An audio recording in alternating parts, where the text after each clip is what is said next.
There is more magic in our world than in Harry Potter. Because Harry Potter, what we see in Harry Potter is actually early modern science. And our world is full of magic. You know, we still believe in so many different things. We still rely on so many rituals to go through life. We believe, for example, that, go to a ceremony and you change status from single to married. And I think psychedelics, if you ask me honestly, the most important thing about this new wave of psychedelic research, in my opinion, it is to open up, literally, open up our minds to the natural world. I think they are so connected with the protection of the planet. Not only in realizing that we're part of something that is bigger than us, that we're connected to all things, the so-called ego dissolution, but also to make us to understand that our world is so rich, so many different cultures have so much to teach, and these plants are so amazing that we have to change our entire way of life. We have to sacrifice lots of stuff and start to pay attention to the simple things that this planet offers us. Religions that use psychedelics, they don't require faith. I love that. Faith is blind. Faith is someone has to tell you, that is how it is. Psychedelic religions, you see stuff. You don't need to have faith. You see them. And one of the biggest things I think about psychedelic plants, it is the ability they have to make you to understand that, in fact, you are a member of this planet. Larissa, thanks for joining me. Thank you for having me. It's an honor. I love to talk, and you have sometimes to stop me, because when I get excited, I am like 220 volts. So I know, me too. We were just doing the pre-interview, and I was like, I wish we had started just recording from the beginning, but some people are a little camera shy. I can tell that you're not one of those people. So why don't you just start by telling us, what do you do? So my name is Larissa Carneiro. I'm from Brazil. I teach in the Department of Religious Studies at Duke University.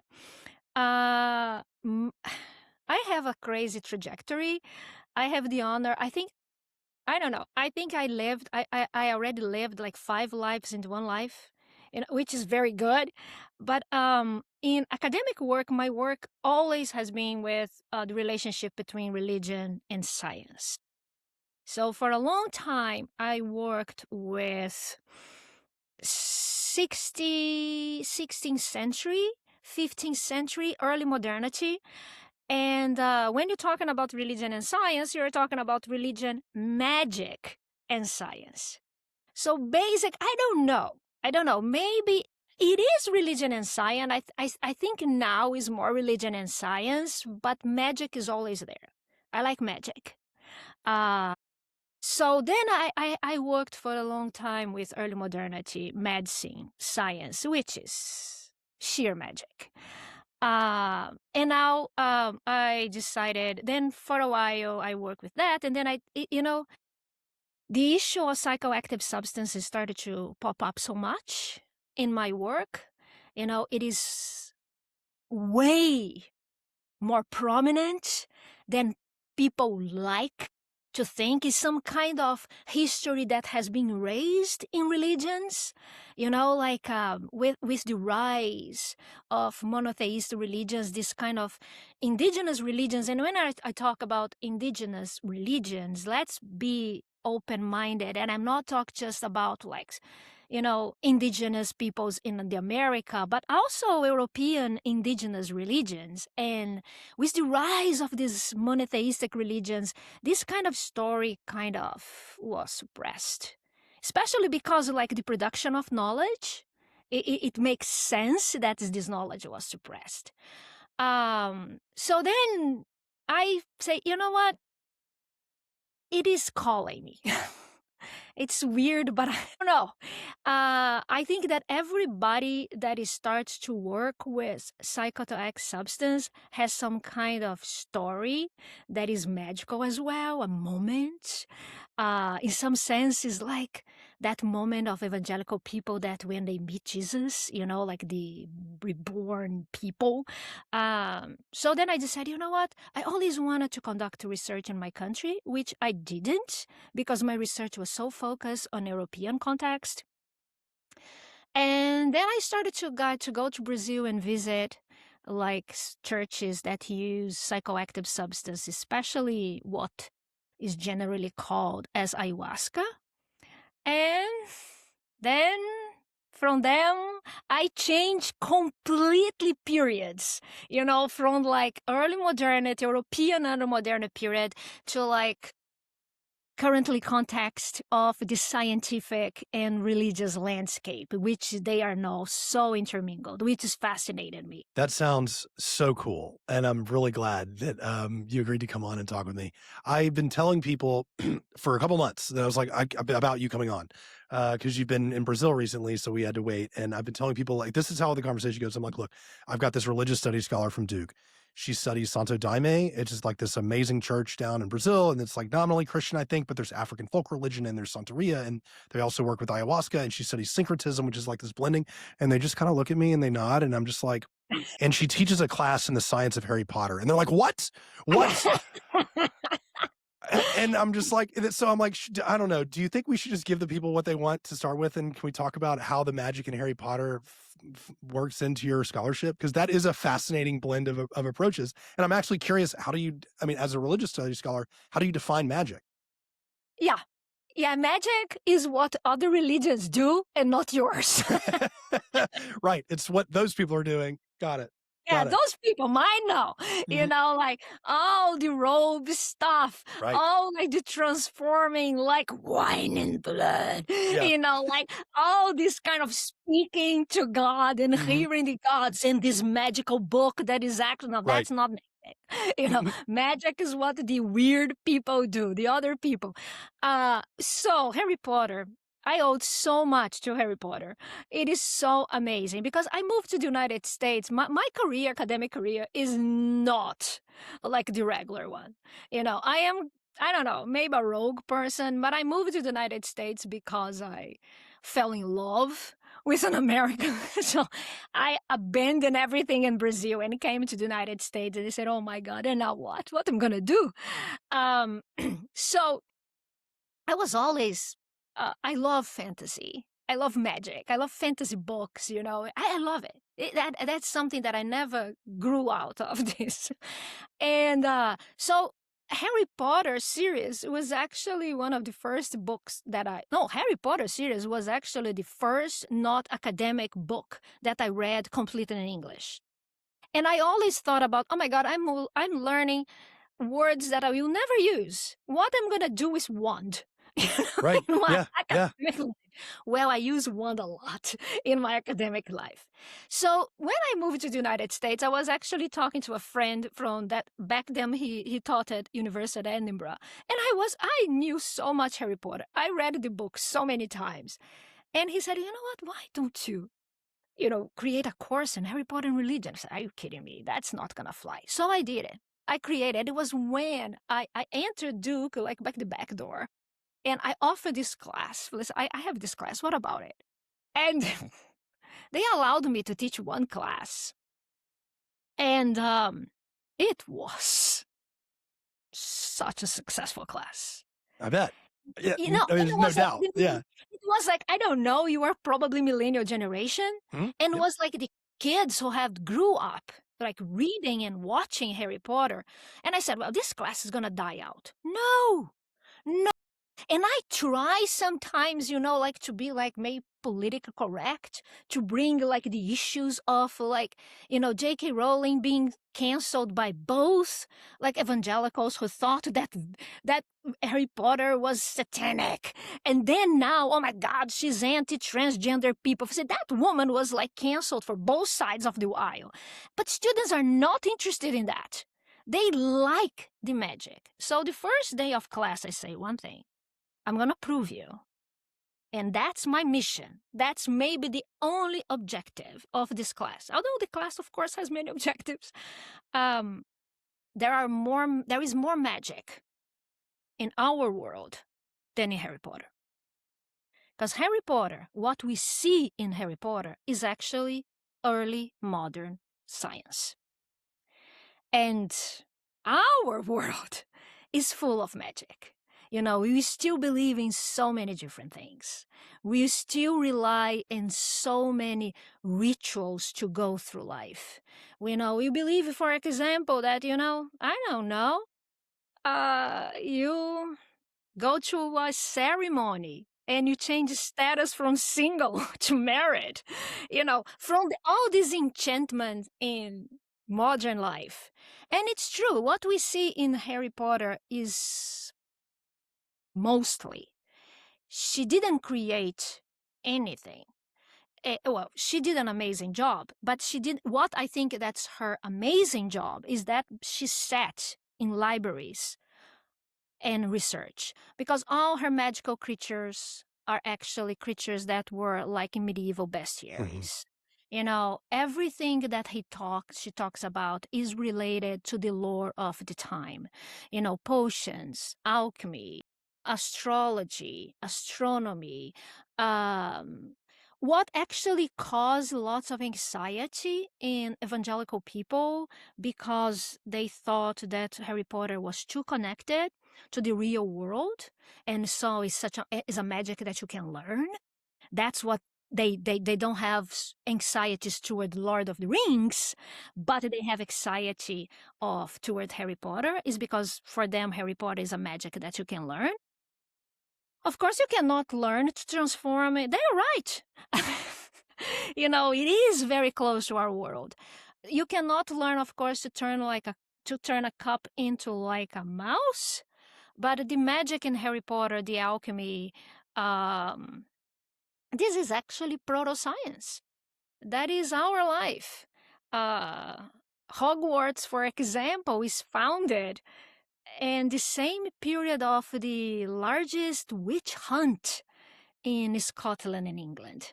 So even that, Hogwarts, when it was like hidden, create some kind of spell to hide Hogwarts for the rest of the world. And because was a moment that was complicated to be a witch. So more so than usual. Yes, yeah. Everything that she does, it is not by chance. And like unicorns, vampires, werewolves, these beings, these magical beings, they existed. They existed. Like angels exist for some people, like God exists for some people, like some people believe in the devil, right? They're real for these people. And in 16th century, 17th century, to not believe in these beings would be the equivalent of being an atheist today. There are people who are atheists, and some people cannot understand that you don't believe in anything, and would be comparable. People believed in these beings, and they had a social role. They explain a lot of stuff. So the class actually is divided in units that are the classes that Harry takes.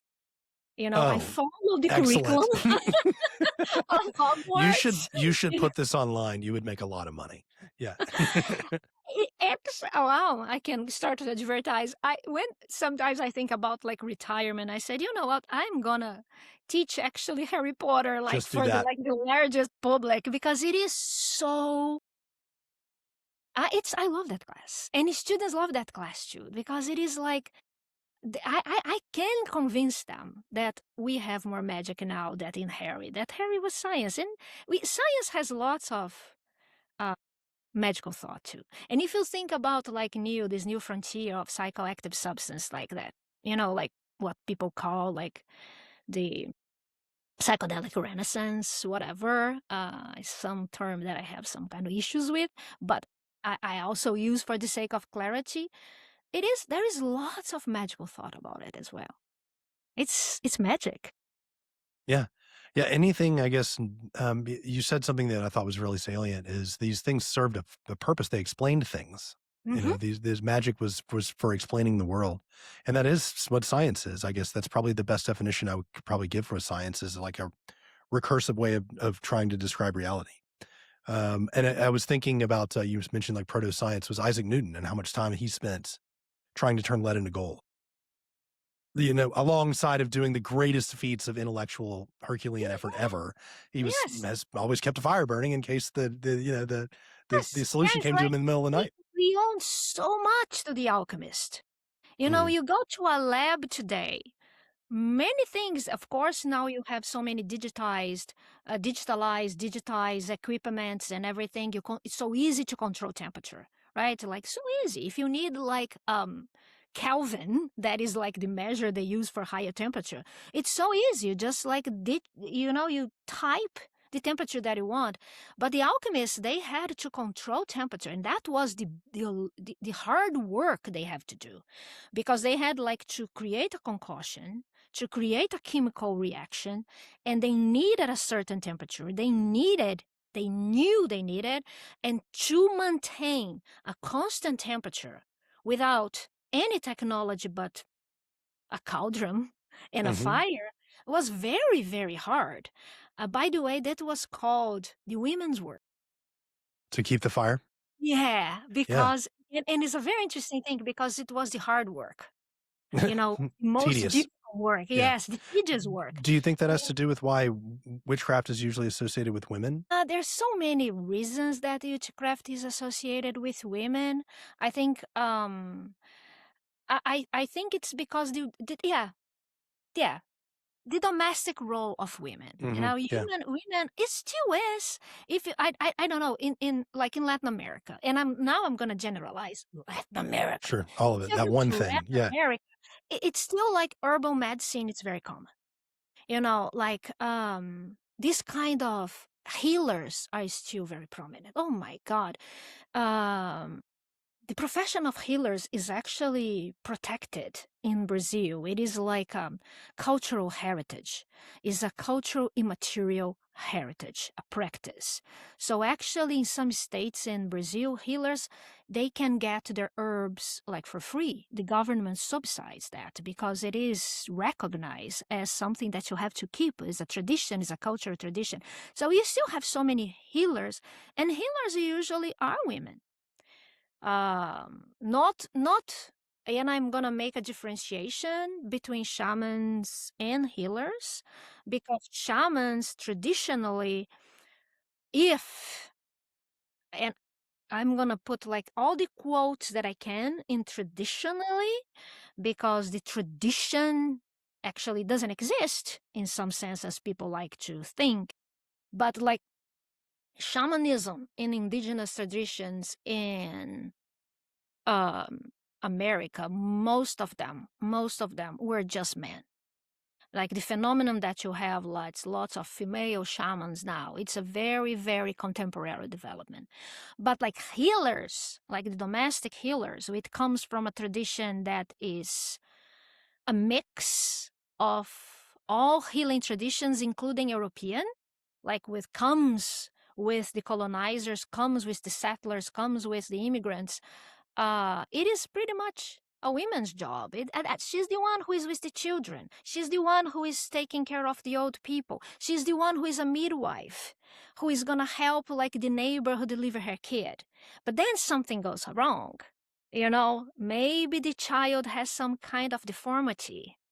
Maybe the child is not normal, and then they have to blame someone.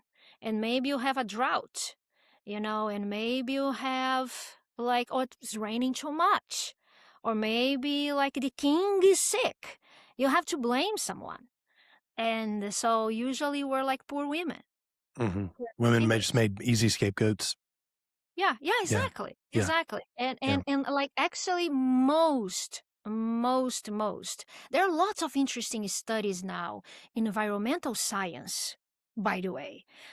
In my opinion about witchcraft, they are the most interesting ones that associate small climate changes with witch hunts. So, for example, in Europe, they have what it's called now by also environmental science. It's called Little Ice Age. That is like a 300-year period in which, of course, you have an apex and then you have like a down curve.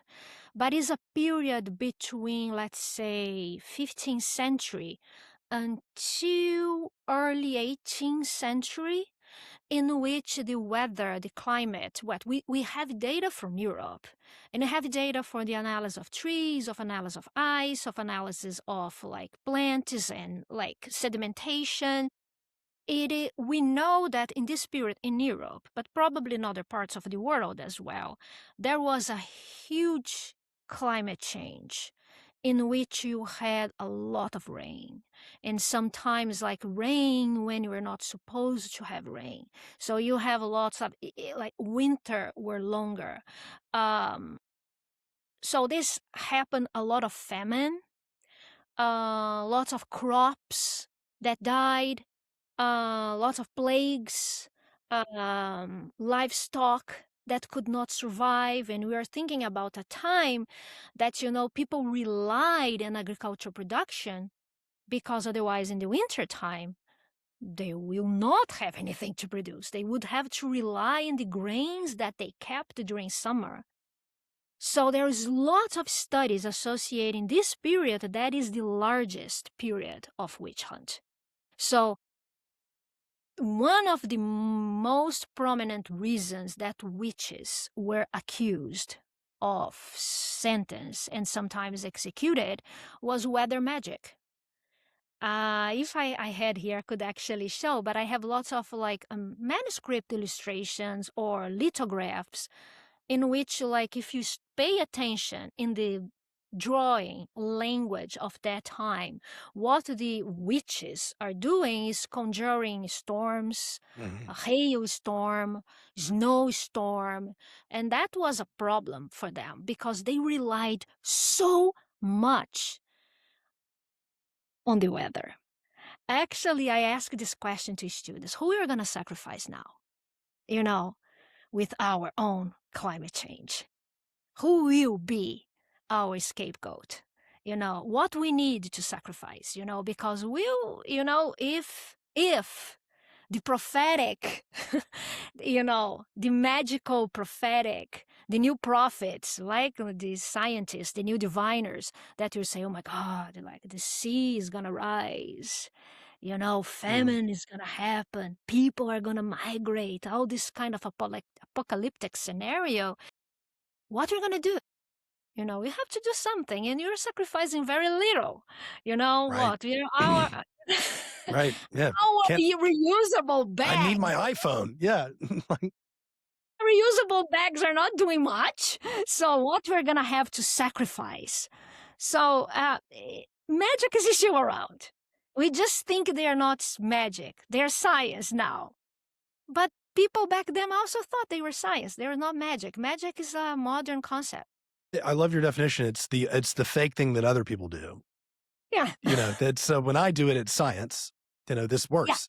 Yeah. It's interesting. Yeah. I would have thought a lot of magic historically. What I still see, represented in media and on YouTube, especially in Latin America and indigenous religious traditions, have a lot to do with fertility, but also the weather. That makes perfect sense, and it kind of makes me wonder.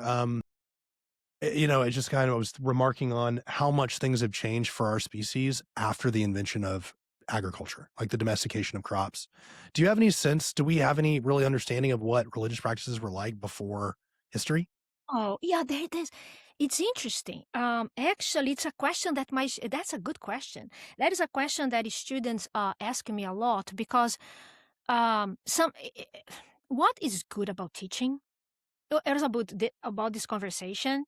My mind is here working, and you are actually like creating questions and make me think things that I never thought of before. And because when your profession relies on reading, sometimes you read and you actually don't read. That's horrible to say that. And I'm kind of modest. I'm average. And so sometimes something you just accept as something that you take for granted. And one thing that you have a lot in paleontology, when like the paleontology, for example, using like psychoactive substances, right? Usually they are gonna talking about lots of hunter and gatherers society. And I know what it is. I accept that, I understand, but you don't kind of elaborate.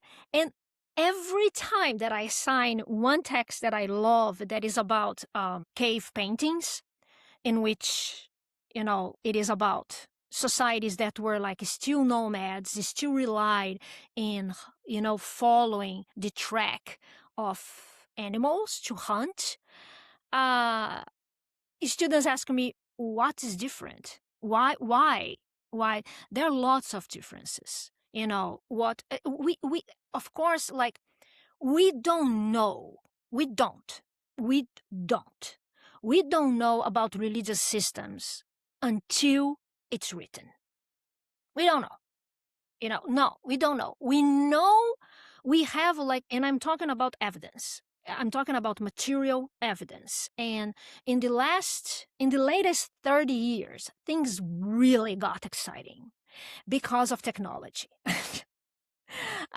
We didn't have technology to analyze organic material. And now we do. Because I don't, but other people. Someone does, yeah. They do. Someone does the hard work, the women's work, like the alchemic work of trying to see what the ancient societies and the prehistoric societies were doing religiously or ritualistic, if you can call religion, but like in terms of magic, rituals to make life work, to assure that the sun is going to rise every day, to assure that you're going to have food, to assure that you're going to have a good crop, the seasons, the winter, the spring. Think they're not still. Now we know, oh yeah, this planet spinning around. People didn't know that. There is no assurance that the sun was going to rise again. So we know things that they did, used, but we didn't know why, how, what kind of rituals they have. So, for example, just to give an example, in a cemetery in China, we have one of the oldest evidence of using marijuana for a ritual in a cemetery. By the way, look at this. This is fascinating. It is not a Chinese cemetery. It is a Zoroastrian cemetery. Okay. So we see that this is a long time ago. It's like 10,000 years ago. So we are going to see that people were still in an exchange of practices. And probably the Silk Road, although it was not Silk Road yet, probably they still had some kind of, exchange. So this is a very old evidence, and they found like using technology for detecting organic material. Actually, these braziers that they used to burn in these braziers marijuana, and was an engineered marijuana because the level of THC was very high. Really? It was not something that was found in the wild since it's native from China. So back then, people were already, creating, harvesting with the most powerful plants. Okay, we know they use in some context for the dead, in burial ceremonies, or no, maybe afterwards. What these things were doing. We also have in another northern cemetery in China, people who were buried with the plant of cannabis on their chest. Big stems of cannabis. Why? You need that in the afterlife? What's a matter of protection? Was to get high or not? We don't know. We don't know. So that religion, that's these religious practices or spiritual practices or magical practices, we don't know much. But we know that when the society becomes more agricultural, then the deities change a little bit. You started to rely more in fertility rites, because then you have to assure that you have to have rain, that you have to have a good crop, that the season has to go smoothly, that the cycle of time, the wheel of time, has to be smooth and perfect. And we know that is not always like that. For example, I was in Brazil right now. Oh, people say, oh, it was good. I say, yeah and no. Because I've seen something in Brazil right now that I've never seen my whole life. I'm 60 years old, never saw that. I had 1 day of sun. And this is dry season in Brazil. So I stay in Brazil like 3 weeks, and it was raining non-stop. Not like, oh my God, finally. No, just raining, raining, raining. And it's El Nino. So you cannot assure that you always have good weather. So we really needed, deities that could assure that. But you also still have and then with agricultural societies, it means that people are more stable in one single area. And then we started to have territory issues. So then why not to have also a god of war, right? Right. Because you're going to need to protect your territory. So of course, culture determines, the kind of deity that you have. Yeah, that makes that makes so much sense too. I mean, once we started staying put, who got to control the best land matters. And so patriarchy starts to make sense. Like who's the father of which child makes a lot of sense if that's how you're going to pass down control of the land. And then of course land gets worth fighting over. Yeah. Yeah, that is interesting. Yeah, I was just thinking about you talking about discovering these organic materials and burial sites. I mean, that's archaeobotany, right? Like that's basically as if that were magic. I mean, if you told a scientist 100 years ago that we could do that, they would probably think that you were crazy, like you were talking about magic. Or if you explain to them what you and I are doing right now, we're looking at this piece of glass and talking to it, and it's talking back to us. I mean, that is as wild as anything you would see in Harry Potter. I don't think Harry Potter anything was that ambitious, if I recall. I mean, no, they have right? My goodness, ambitious Harry Potter, really? Really? I tell students, I love Harry Potter, but it's lame. Harry Potter has Christmas. That's right. Really? That's an interesting point. You are creating a fantasy world. They are Christians? Yeah. Or there's a pagan holiday, at least they observe with the tree. This is something that J.K. Rowling didn't think about. It is the cultural aspect of religion. Yeah. It's when religion is so part of the landscape that you don't notice. You don't even notice. There is a moment, that is one of the most beautiful moments in Harry. It is when he is like on the run with Hermione. Ron abandoned them, for a while. Then she show up, of course. But they go to Godric's Hollow for the first time. And Harry doesn't want to go to take like the polyjuice. He doesn't want to go to the place that he was born, pretending that he was someone else. So they go to the invisibility cloak. And it's a dangerous place for him to be. Everybody, like that, the Death Eaters are in. Voldemort is back. The Death Eaters in power again. They are looking for him. They want to kill him. And so they have this brave act because they think that they were going to find some answers in Godric's Hollow. And when they arrive, it's a snowy day. And although they have the invisible cloak, you can see like the steps on the snow. And they see this beautiful music coming from a chapel. And it's a carol. They're singing carols. And Hermione say, Harry, I think it's Christmas. It is such a beautiful moment because it is what emphasizes, and she uses that as a rhetorical device to demonstrate that how lonely they are. They are not with their family. They are not having like a dinner. They are not in church. But it's like, if you think about, that's Godric's Hollow, one of the only villages that only witches and wizards live there, and they are having Christmas.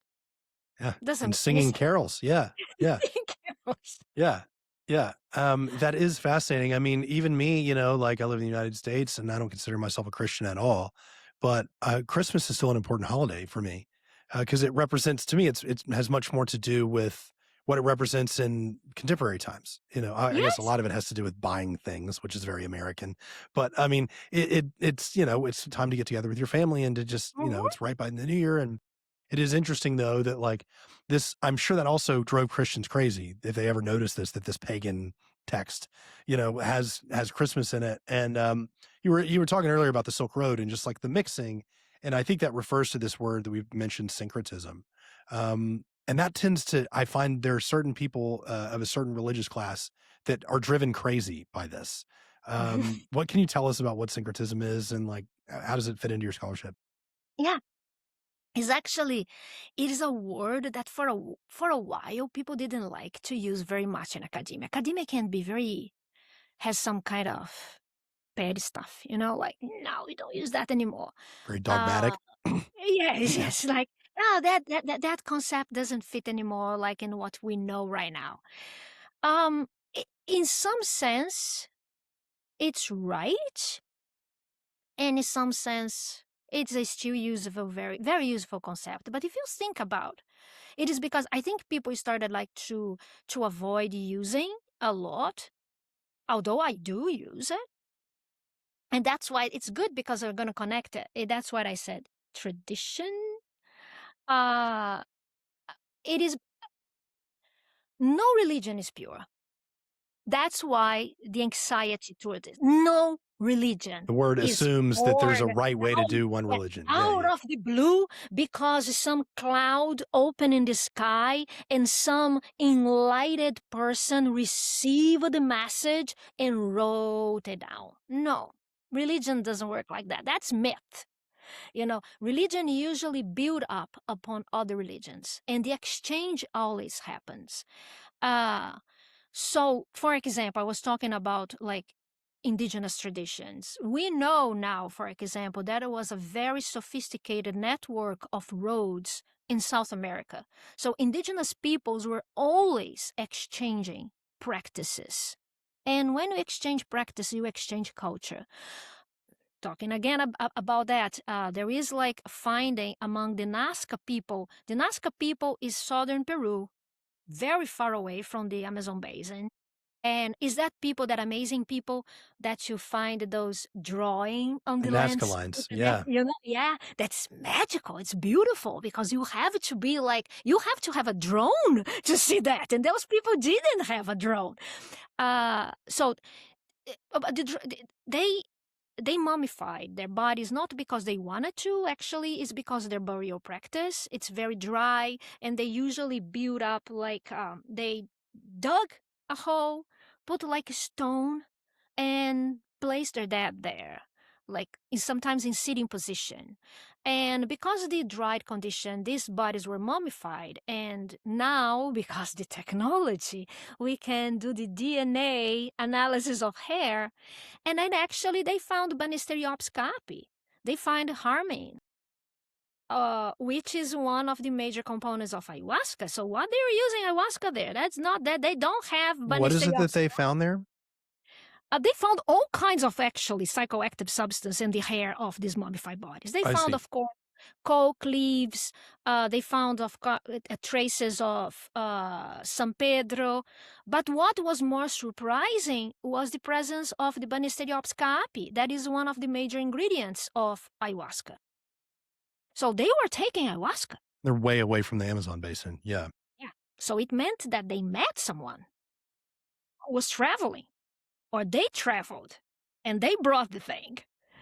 So syncretism is actually the core of all religions, all practices. We learn with each other. We build our relationship our systems of beliefs in previous systems of beliefs.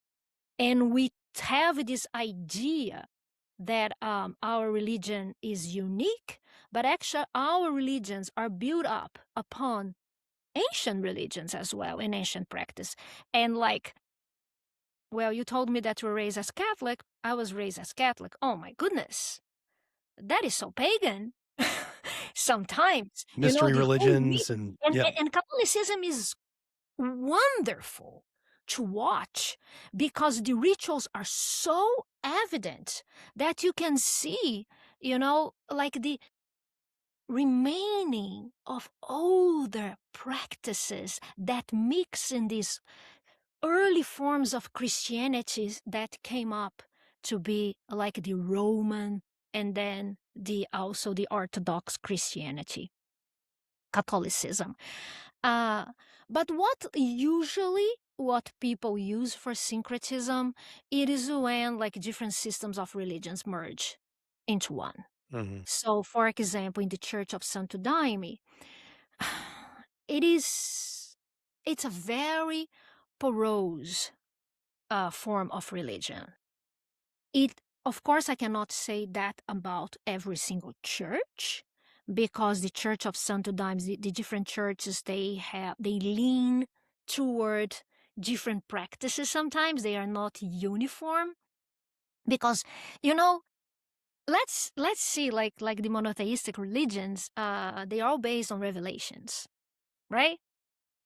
Muhammad received, like, the angel Gabriel came to him and say, "Oh, that's here." You recited it, yeah. That is like the Quran. Moses received from God like the Ten Commandments, and so it is this bunch of revelations, divine revelations. Well, we are talking about religions that everybody has revelations. So the religion is alive.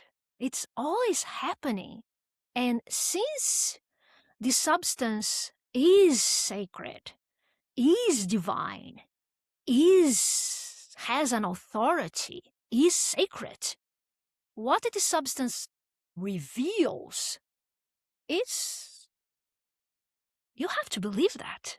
So the religious turns very porous. So, for example, if you go to the Church of Santo Daime in Europe, you're going to have lots of elements of Buddhism and Hinduism. Because the counterculture and the kind of right, from the 60s and yeah. Interesting, and that started here and made its way to Europe. Yes, that's fascinating. I mean, it came from Santo Daime. You have Santo Daime in Japan with Shintoist elements. Interesting. Because the religion, because you receive revelation, and of course, our brain, our mind, the revelations that you receive, it's here. It's the culture that you live in, it's the experience that you had. Everything affects what you're seeing and hearing.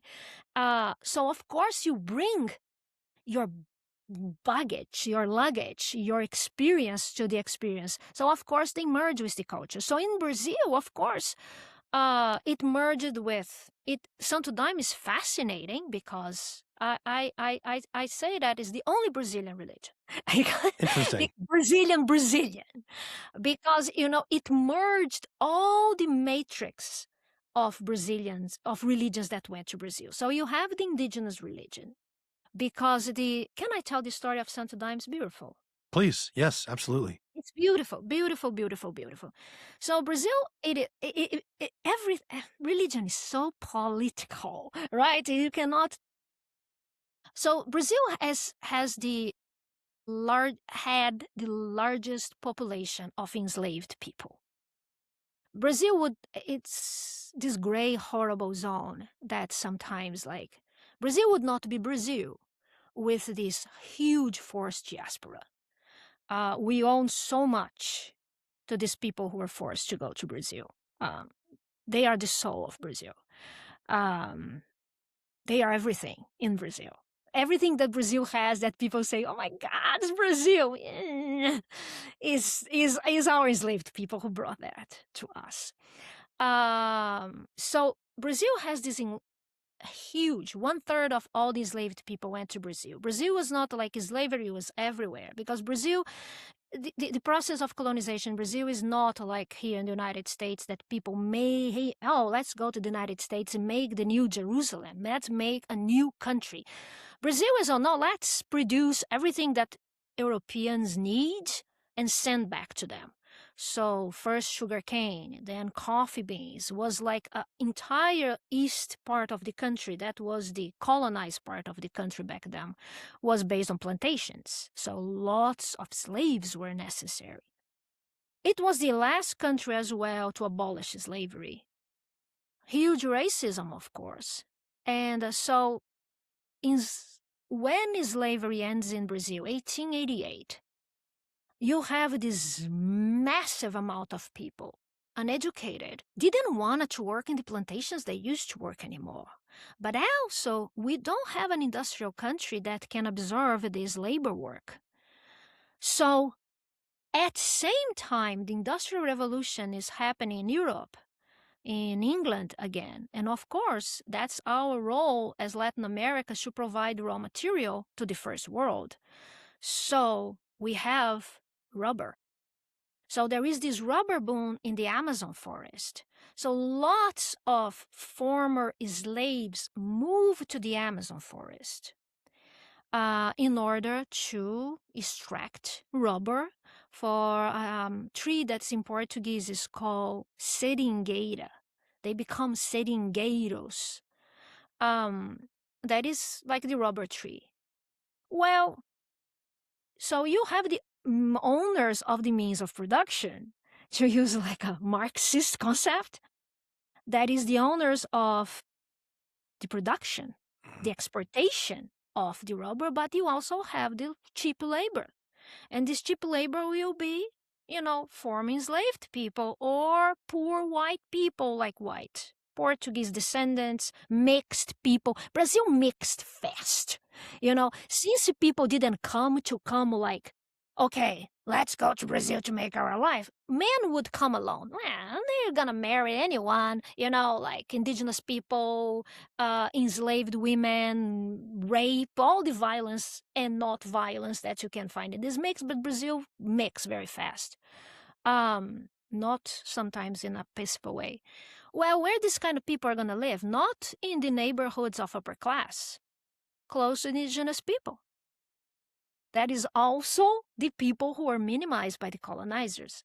So this guy, this 6 feet tall African Brazilian, he was like the grandson of enslaved people, probably from like a tribe of giant black folks, because he's huge. You see pictures of him. Brazilian people are not that tall. The guy was sick. That for Americans, that have lots of Scandinavian, whatever blood, you have like other tribes of giants. People are tall, but Brazilians are not. Indigenous people are short, but that guy was huge. And he goes and lives with indigenous people, and he takes ayahuasca. And then he has visions. And he's continued to take ayahuasca in the same way that indigenous people in that location took ayahuasca. Having a diet, like fasting, sexual abstinence. He goes to the woods, to the jungle, and isolate himself and take ayahuasca. And he started to have these visions with this woman that he called the queen of the forest. And she started to tell him the doctrine, what he had to do. Since he was an illiterate man, she started to teach him hymns, very simple hymns. He was a literate man. And later on, he identified that woman as the Our Lady of Immaculate Conception. So look at this. You already had like 3 matrix here. You have the indigenous one, the practice, how you take ayahuasca, how you prepare ayahuasca, the requirements to take ayahuasca. It's not a substance, it's not a drug, it is a medicine. It is a sacred substance. It is something to cause revelations. Also, you have his whole system of belief in spirits, in deities, that, that is, he was a Christianized man. That is the Brazilian Catholicism. And then, of course, the woman that he saw, he thought that was the mother of Jesus, one of the versions of the mother of Jesus. He starts very small. So the first Santo Daime church is a black church, in which you have constant revelations. He creates his doctrines in hymns. And the hymns, in my opinion, they are the most beautiful in the church. They are. But the trick is, if you listen to the hymn without ayahuasca, they are almost, nice. If you take with ayahuasca, you see the layers, and then they are teachers.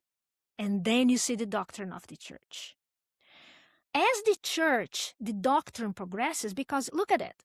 I can receive a hymn. Hymns cannot be composed in the Church of Santo Daime. They are received. They are revelations. So, if you can receive a hymn, the church is alive. The doctrine is alive. Your hymn is also a revelation. So the church more and more started to receive even more influence. So when Mestre Irineu, this man was called Raimundo Irineu, Mestre Irineu, when he dies, I would not say his heir, but in some sense it is. The guy who takes the religion and actually becomes national and then global is Padrinho, Godfather Sebastião. Godfather Sebastião, Padrinho Sebastião, was a guy who was raised in the Kardecist tradition, spiritualism in Brazil, which means that you communicate with the dead, which also goes very well with indigenous people, although Allan Kardec, the founder of this spirituality, is Swiss. It goes some kind of well with indigenous religions, that is the communication with ancestors. So Padrinho Sebastião brings the communication with ancestors, with the dead, spirits, with him. And this is incorporated in the Church of Santo Daime. He also was very, very, very open. He was an open-minded guy. He looks like a prophet, big beard. He looks like a prophet, which he attracts lots of hippies in Brazil. So lots of hippie people in the 60s, and then I am like in the 60s, go to the Amazon forest because there is a prophet there, and he has this substance that he gives to people, and you have visions. So people in the 60s were so open to that. They wanted that so badly. And then he learned another African matrix religion in Brazil that is more like Brazilian. That is not candomblé, that's Umbanda. Umbanda also have orisha. Orixás in Portuguese, orishas here in English pronunciation. But in candomblé, the spirits are more important.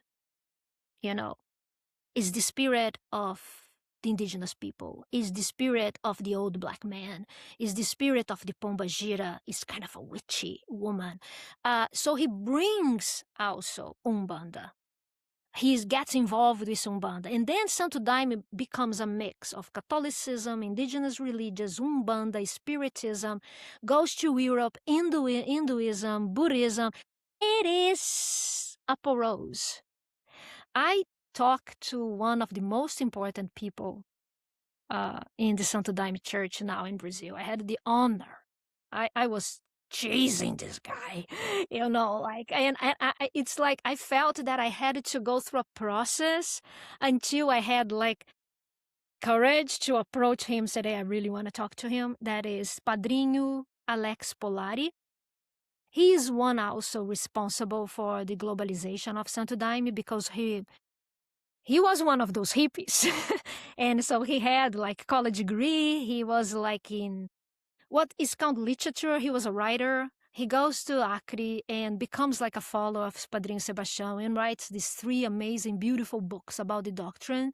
And these books were translated into English and became global. Alex Polari told me something that is very beautiful. He said, Santo Daime is not one religion. It is a gate to awaken your spirituality. So that's why it is a religion that is so syncretic, because what you bring to the church in your revelation is also important. So it doesn't have limit. Who knows what Santo Daime will be in decades? It is very syncretic. It's very porous. And it's so fascinating. There is some, for example, Mestre Irineu. He created, in his hymns, he always talk about some kind of person, entity, we don't know what it is, that it written in uppercase letter BG. And he addressed as someone, it's like he's addressing BG. BG said that, BG whatever. And once I was in a ceremony, kind of, well, you were in a ceremony, right? You are under the effect of ayahuasca. But since I always go, which is not, I don't know, maybe it's not good, but I always go as a researcher. So I have like, I I am there, but I also am like away from this circle. And I asked the person beside me, what is BG? Who is BG? I don't know. We don't know. We don't know. But now, for example, you find people in the Santo Daime writing that the BG is the Bhagavad Gita. Oh, okay. Okay, of course. And it's an entity that he's communicating with. Yeah. So it's like this sacred knowledge that exists in the ether that is universal. But you have these many different religions and traditions that has this it's like a layer, a spiritual layer in the cosmos that ayahuasca can give you access to that. And I mean, the thing that I've just been sitting with that you said some time ago is, monotheistic religions are about having one controlled revelation. And Santo Daime is about being able to have your own revelations. And that, like, once you said that, I'm like, well, of course it's syncretic. And of course, because it's whatever it is that whatever culture you're in, whatever you've been exposed to, it's, and at a certain level, it's all really like this kind of futile effort to reduce something to words that's inherently ineffable anyway. And so it's like, I'm just trying to explain something to you that's kind of not really explicable, but it's kind of like, and you can relate to the Bhagavad Gita if that's something you've been exposed to and you're a hippie in the 60s, of course you would. And it's fascinating. And the blending to me is the most beautiful part. I mean, that's the most human part of it. And I think that there's an interesting debate, sort of debate going on now in the culture about cultural assimilation and mixing, appropriation, things like that. There was this wonderful, I love cinema. Cinema's my gateway to the divine, one of them. And before we end, we have to talk about some Brazilian cinema. But there's a movie last year called Sinners. Did you see it? It was. I got that movie. Yes. Okay, so it's everything we're talking about, right? I mean, it's about they're bringing this music from home, which was Africa, and you have all the Irish stuff. Of course, the Irish, but the brilliant thing about that movie to me was, your expectation is, okay, the vampires are going to be racist, but they weren't that. The vampires were palpably anti-racist. Part of their magic was empathy. They could literally feel each other's pain, and they thought each other's thoughts, and they wanted everybody's music and songs together to blend them together. And I found myself, the protagonists of the story were wanting to keep their culture and their music separate. And there is, I think, an interesting metaphor about the capitalistic ownership of that, because like there was, blues music was invented by African Americans in the South, but then it was really owned by, it was kind of rediscovered by the Rolling Stones and then brought to America by them. And then it was mostly owned by white record producers. And I understand Black ownership of Black art, and the way that film was financed actually has a lot to do with that. But my instinct is to be like, the mixing is good. Like the mixing prevents racism. Like it provides for I think a kind of a pluralism. But I found myself like, damn, this is a fascinating and brilliant idea of like, maybe the separateness does make things a little bit more interesting. But I found that aspect of the screenplay brilliant. It was my favorite film of the year, and there was this dread that they had about assimilation, which I just by instinct that's a good thing, right? Like the mixing, but with the mixing, you can there's a washing out, I think, as well. Anyway, I just that came to mind as I was thinking about this because it's also very much a part of the African diaspora, just like this in Brazil. Yes. Yeah. And you said something that you had an experience with the Uniquim people. Yes. It is so complicated right now about this kind of cultural appropriation issue because one of the major and who am I to judge? And I completely support this, but so there are lots of concerns now with the globalization of ayahuasca because of the issue of protecting the plant. It is not an endangered species yet, but it can be. So there is this other side. And the more like the consumption of ayahuasca grows in the international world, we know what humans do. You will create a black market for this kind of substance and biopiracy. So biopiracy is already an issue in Brazil. And I attended a hearing called by the Department of Justice in Brazil in December last year. And it was fascinating. It was wonderful because they actually called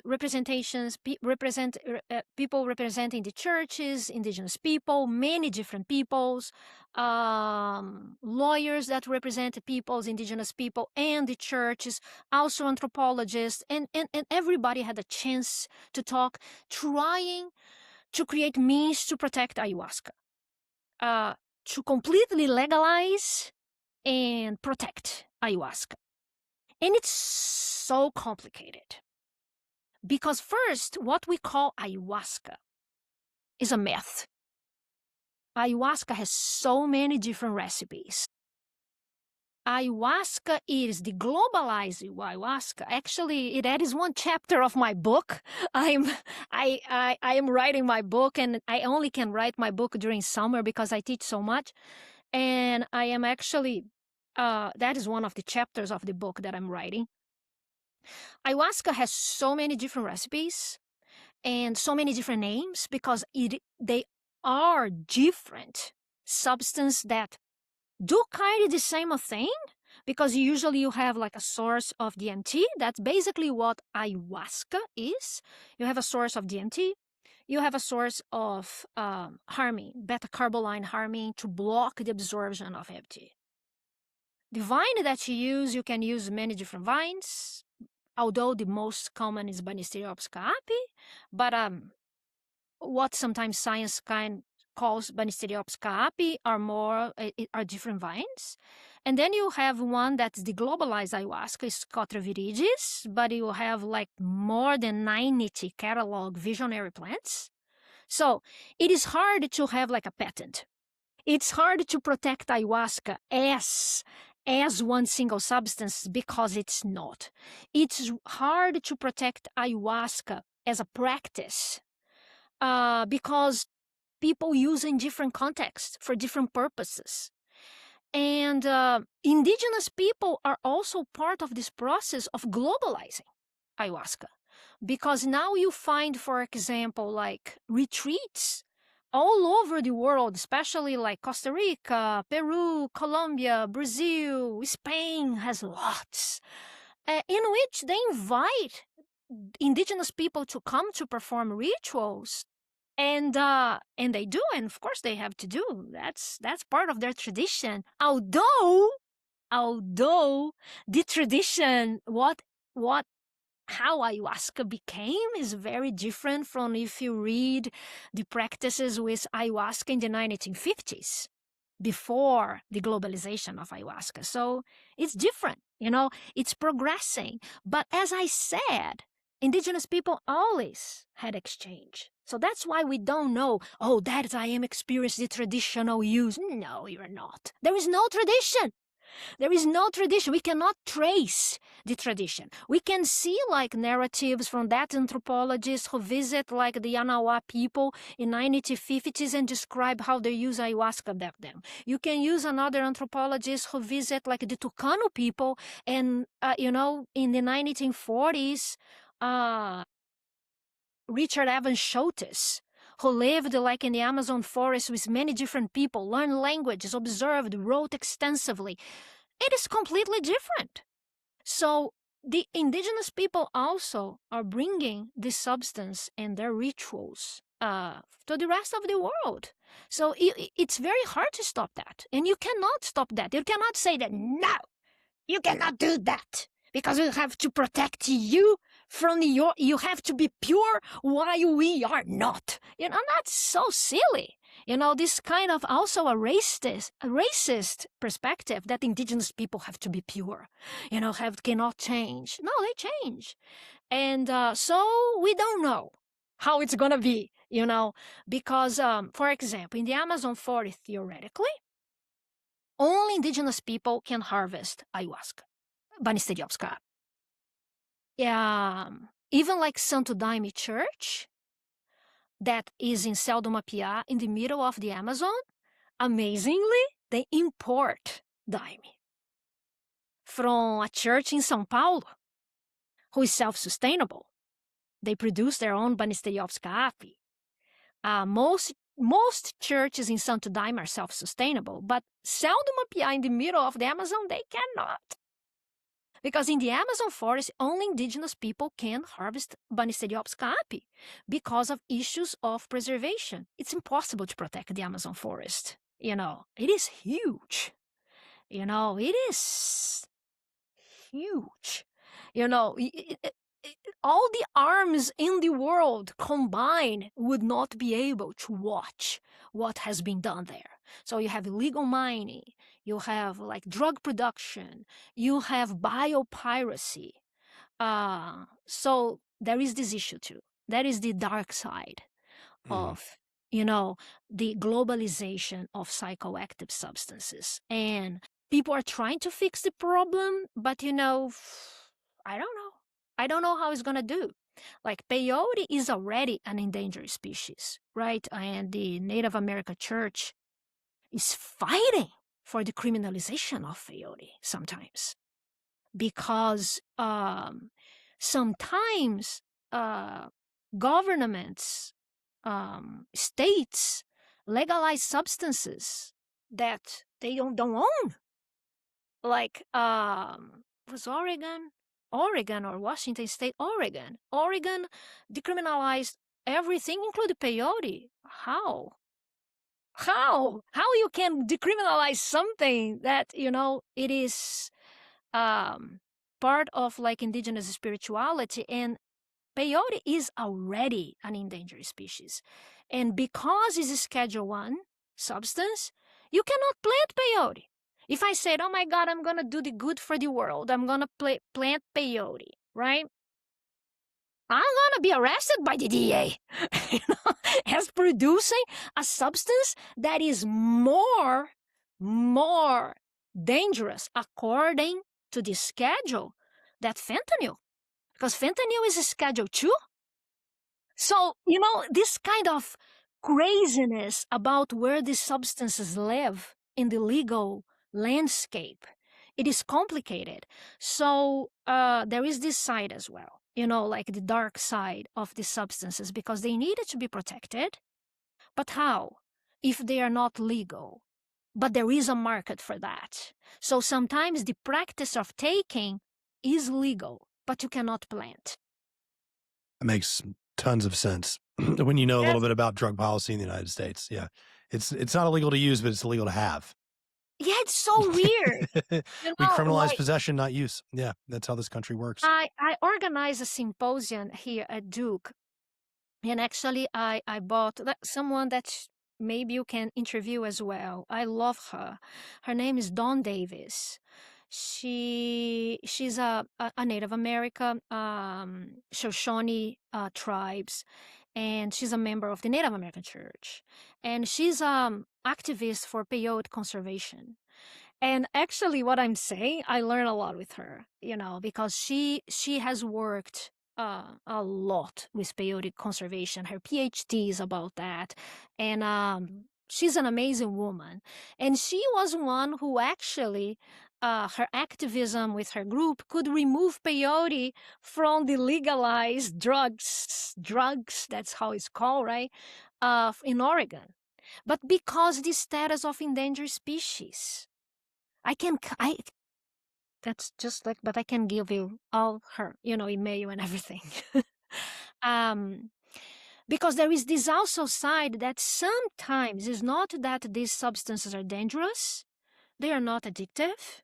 Usually psychoactive substance, the classic psychedelics, they are not addictive. So it is not the issue of addiction, but it's the issue like when you have like plants, they are so fragile in their ecosystem because you have years, decades, centuries of oppression of people trying to erase these practices. And now is this boom of psychoactive substances, retreats, and everything. You have to take care of these plants, but you also, as you said, you don't have a legal system that you actually can preserve these plants. Yeah, that's something that I've heard mentioned a few times. I mean, somewhat over the years, of just concerned that the usage of these plants is getting more popular. And some like peyote only grows in a very small stretch of desert in Yes. Texas. I mean, it's a very small, and it's not this most habitable place on earth. I mean, it's a desert, it's a Mhm. cactus. And interesting thing about peyote is that I think that, I mean, San Pedro, which is another cactus that also Mhm. contains the drug mescaline, is really abundant. I mean, there's probably plenty in my neighborhood here in Nashville. I mean, maybe not Nashville, but like in the southern United States, I mean, there's people growing in their yard and they don't know it. Oh, And yeah. I mean, San Pedro is Datura. really, really, New York has lots of datura in right. planters. What did they have? Datura? Oh my God, the the devil's weed, ginseng weed, devil's weed. It's pretty much used in what is Mexico to the indigenous practices, but also we find datura among indigenous people in Brazil. Datura, it looks like a lily and is a highly hallucinogenic. Really? Yes, What does it it's contain? What kind of compound? oh my God, now it is those names that I don't know how to Got it. pronounce. Got it. You Sure. can you can do Sure. this research for me. Sure. We'll look it up later. Yeah. Uh, but like Datura. Yeah. datura, it is not pleasant, and like sometimes it is not for everybody. Sometimes they use as an addition to a regular practice of either Mhm. other cycles as substances. But like, for example, the Mayas, the Aztec, they use extensively, but they were like, like encyclopedia of how things to take and how to, um, it is a nasty one. And Datura, I have a neighbor who has, like, it's beautiful. It's a lily. It's gorgeous. I have a neighbor who doesn't know. as and I said, oh my God, and New York, lots of planters in New York has datura. Without Because knowing people, what it is. yeah, One thing that was coming up for me when you were talking about just like the preservation of the plant, but also, I mean, people trying to suppress the plant at the same time, and yes.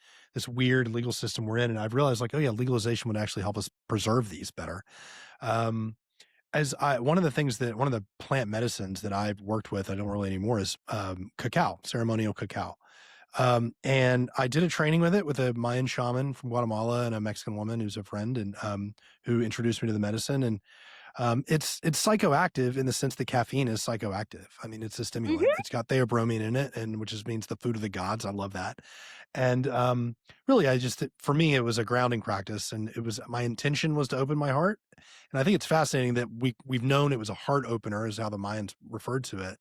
But we only discovered that it was a vasodilator like 50 years ago, that it would open your blood vessels and stimulate your myocardium. And I learned also through the training that the bean was the currency of the Mayan Empire. It was that important to them, which kind of makes sense to facilitate trade. And I'm sitting here, I'm the only American in this training. Everyone else is Mexican, and they were kind enough to speak English for me. It was on Zoom, which was weird, talking to a Mayan shaman with a cigar, and she's in Guatemala, and and her kids are everywhere. And it was a beautiful thing, but I'm like, I feel very white. Like, I feel like it would not be okay for me to be doing this. And it was explained to me that, they want norteños to bring it to America, to use this practice. And I think to also help take care of the plant. But it's chocolate. It's the raw ingredient chocolate, and so it's not done at an industrial scale. It's done, a woman, will ground it herself on a metate, and it's a beautiful practice. But what they told me was, there was a tradition associated with this, but we've lost it because the Catholics, the Spanish, stamped it out. Mm-hmm. They saw it as a threat to their, to Catholicism. And so now it's like we have, whatever it is that we can make of it now is what it is. And it's just been coming up for me a lot that when that was her explanation was, you're not doing anything wrong because, whatever lineage there was associated with it was eradicated. And now we just have the plant and we're trying to make something new of it. It just reminded me of what you were saying, where there really is no one pure religion. There is no one practice. Mm-hmm. Mm-hmm. And the Catholics that were stamping that out also really, there was a huge problem with the Virgin of Guadalupe in Mexico City. And at the same time, which is fascinating. Mexico City is one of my favorite places on earth because it is so syncretic. The mixing of things. Oh my God. Like, you can go to the Basilica, where there's Tepeyac, there's the hill where this Aztec goddess, who was also maybe the Virgin Mary, and came down and you can get your fortune told on the steps. Like, there's fortune tellers. And I was just like, what is this? Yeah. What is this? You pay That 5 is so pesos and a little bird will pick your you fortune out of it. understand the Catholicism in Brazil. It's amazing. It's amazing. Yeah. Oh So my that God, in it's Brazil so you have beautiful. Yeah, it's gorgeous. I love it. It's beautiful. As Just well. the things that people get up to were so creative. There's this fountain, there's a spring. One of the miracles at the apparitions of the Virgin Guadalupe was to bring a spring forth at the base of the hill. And there's this beautiful statue monument there. And it's a bunch of clearly Indian people, like clearly dressed as Indian. They're gold feathers and things, with this Virgin Mary who's brown, like dark brown. And I was like, this is just right out there. There's very little that's Christian about what I'm seeing here. It's clearly like this was a pre-existent Aztec deity that these people recognized and they assimilated into that. I think it was kind of what I was told was the whole reason that the Aztecs, the Mexicas, started to actually convert to Christianity was that they had this figure, this Tonantzin figure. And the Catholics hated that for like 100 years. And I was like, it's like the best thing you had going for you at the time. Yes, and they had to accept. Bringing people by the millions. Well, I learned also that in Mexico, Francis was Latin American. The Pope Francis, you would think he'd be a big deal there, but he's really not. It's John Paul II, because he was the first Pope to visit Mexico, and he canonized the Indian man who the apparition appeared to, Juan Diego. He made him a saint, and they love John Paul II there now because they love this Virgin of Guadalupe. And I'm raised Catholic. I'm from Louisiana, and I'm from North Louisiana. The Catholicism that I was raised in was very parochial, and it's very Catholicism was kind of like the original franchise. Like there's the headquarters in the Rome, and every church, it's just like McDonald's. Every church you go into anywhere in the world, you're for the most part basically going to get the same experience. The same mass, the same symbols. Well, not really. But in the United States, I found it was pretty much by the book. New Orleans is a little different. There's voodoo and there's Santeria, but in the churches, it's still very, very parochial. But, when my family will ask, I tell them about Mexico City and how amazing it is. They're like, yeah, what's the deal with the Virgin Mary there? Because you go into a Catholic church in Mexico City or anywhere in Mexico, and the center, just giant Mary. And then off to the side, there's like a little bitty baby Jesus. Yes. Yeah. Oh, Yeah. Same in Brazil. Jesus, no. Yeah. Our Lady. It's about Mary? It's about Mary. Yeah. She is the mother. She is the female deity. And actually, I think that is one of the most beautiful things in Catholicism. Me too. Because we have actually a goddess. Mm-hmm. I go all to the default, raised Catholic, like this kind of thing. But yes, absolutely. Because it makes so much sense in order to merge, right? With other religions. Catholicism is also, in some sense, very and don't understand, but like it is a religion that was very easy to turn into a syncretic religion because you have so many deities. Some scholars actually question if it is a monotheistic I definitely religion, do. I don't think it's right? monotheistic at all. Because Yeah. you have so many deities. Angels, saints, like, yeah. Oh my I God! mean, yeah. You have it's a hierarchy The of devil. Yeah. I mean, yeah, there's so many supernatural entities. Yeah. that would go very well with indigenous Hmm.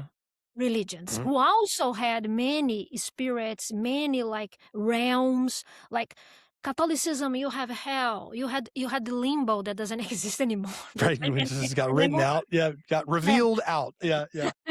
the purgatory. You have also this underworld, upper world that also indigenous cosmologies are.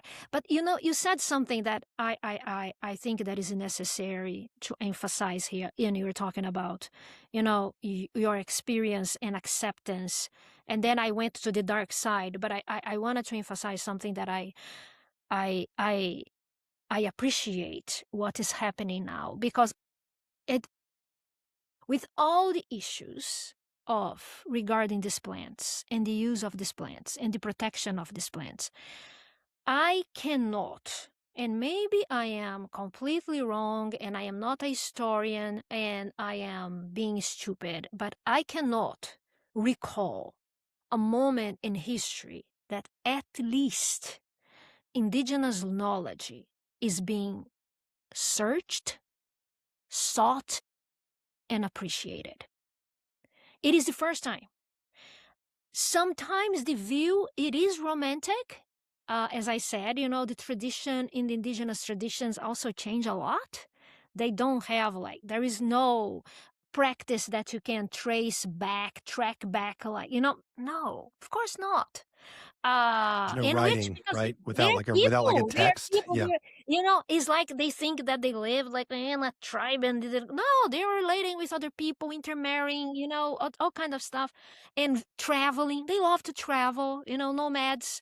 Um, but it is the first time that I see people actually giving them a place at the table for having a conversation. Even including in academia.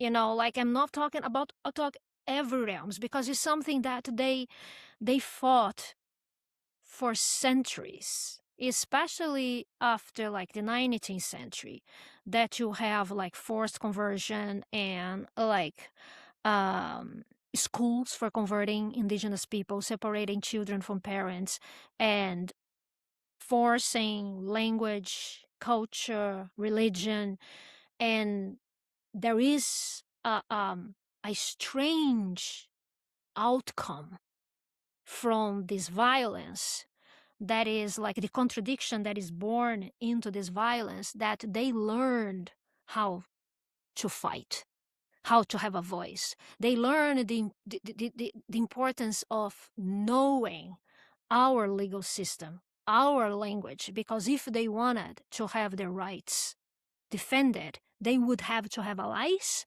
and they would have to stand up for themselves and talk to us in our language because people would not learn their language. They had to negotiate that. And for the first time, I think they are very modestly still, very modestly, but hopefully getting a place at the table, to defend their own interests, to defend, for example, the ownership of some medicine. For example, you're talking about the substances. I can understand, honestly, I can understand um, a prehistoric man, you know, following the track of bisons, buffaloes, or whatever in North Africa that was not a desert back then, a lush forest, and hungry. And of course, psilocybin, most kinds of psilocybin um, grows in animals' Dung. feces. Yeah. Feces, Yeah. dung. Yeah. So I can understand a man, a woman, whatever, who is hungry and say, you know what, I'm going to eat this. And then you have, wow, that revelation, that experience that is outside of your body and you don't understand. And then maybe that's the beginning of religious systems, because suddenly you are not living in this profane world anymore and you are having contact with other stuff and you are seeing things different, colors are different. And suddenly you look at the animal that you want to hunt and you have a contact, you can see the animal of that animal. Right? You can see the energy. You become the animal. You anticipate what the animal is going to do, and then increases your power of hunting and killing that animal. But then when you kill that animal, you also have to say some thanking them for that vital force, maybe. But when you're talking about ayahuasca, that is not a plant. That is a complex. That is a concoction. I cannot have the patent of peyote. I cannot have patent of plants. I cannot have the patent of even iboga. I cannot say, hey, now this species of psilocybin belong to me. No.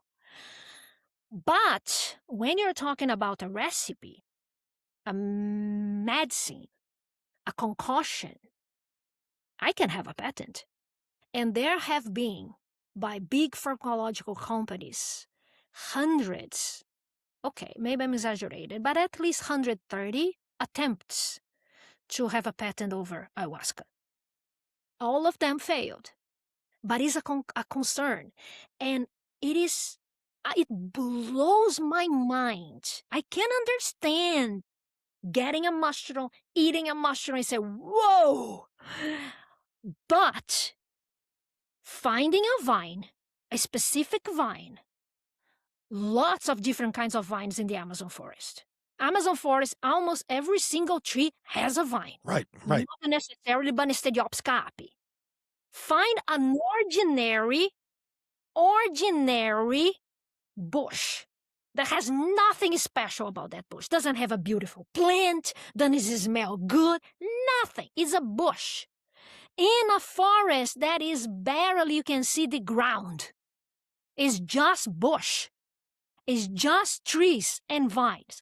Take 2 or more, because ayahuasca is just the tip of the iceberg. Indigenous people in Brazil use so many other psychoactive substances mixed in recipes, complex. How? How they did it? How? I almost use the F word here. How they did it? There is a sophistication.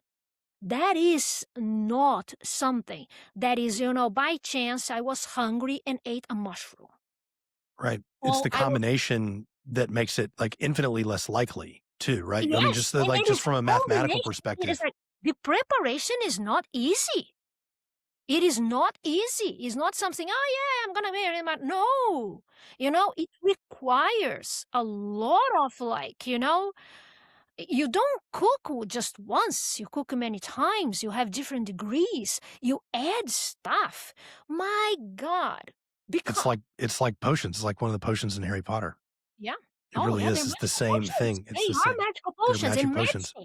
Yeah. And they use for everything. And like, let's say that they had a recipe that's the base of ayahuasca.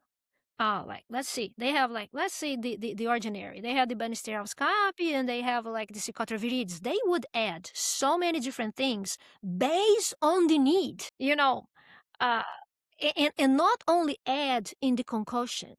Sometimes, for example, datura. Sometimes they would chew 2-3 leaves of datura during the experience was ayahuasca. Sometimes they would use what now it becomes very common, the rapé, like the tobacco, right? That many different kinds of tobacco is not just one, it's many different kinds. So it is so much to be investigated, so much to be studied with respect, with respect.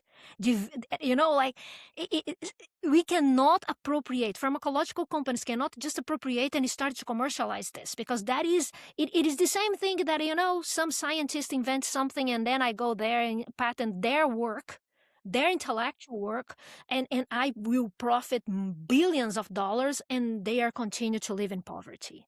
It is so complex, and we science is still think in terms of molecule. So, oh yeah, let's isolate DMT. Oh, let's isolate the mescaline. Oh, let's isolate the psilocybin. It is a lot in these plants. You know, it is a freaking lot in these plants. And they mix so many things that science, so we need, and I think that is the biggest contribution of indigenous people. We need a new epistemology in plant science, in plant biology, when we think less about isolating molecules and combinations. Maybe it's not that molecule alone. Maybe it's that molecule with everything that is Yeah. put together, The even entourage the water. effect. Yeah. The Even entourage the effect is what I've heard. Yeah. Yes, even the water. Right. Water.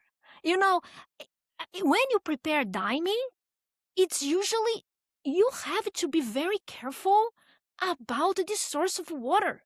The best daime that I tried, the water came from the mountains. Don't ask me why. I don't know. The best scotch comes from the highlands. Yeah. Yeah. I mean, don't know. yeah, the water makes a big difference if you're making a brew of something. Yeah.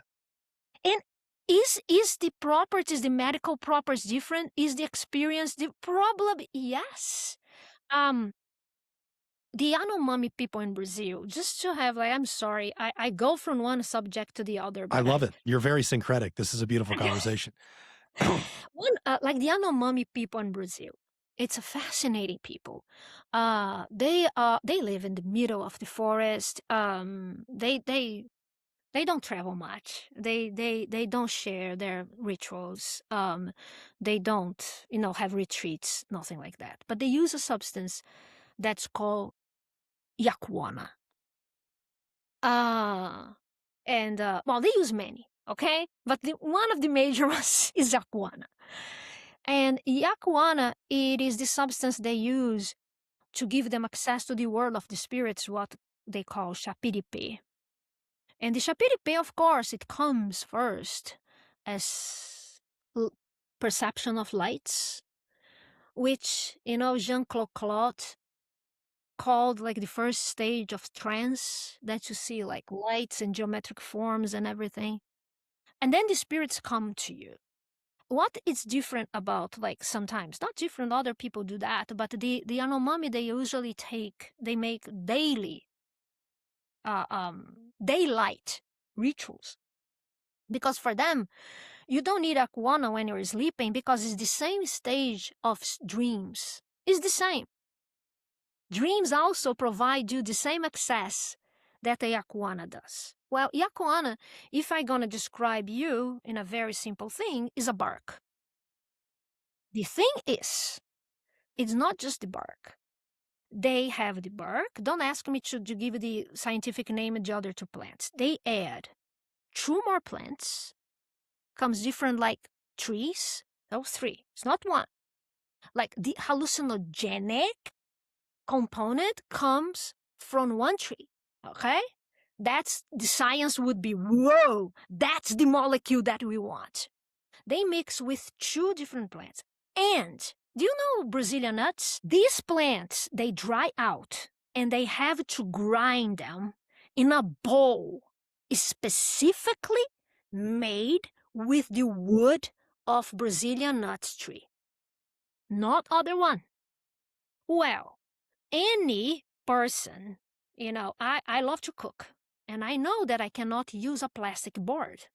I have to use a wood board, because if I cut vegetables and everything in a plastic board, I am ingesting microparticles of plastic.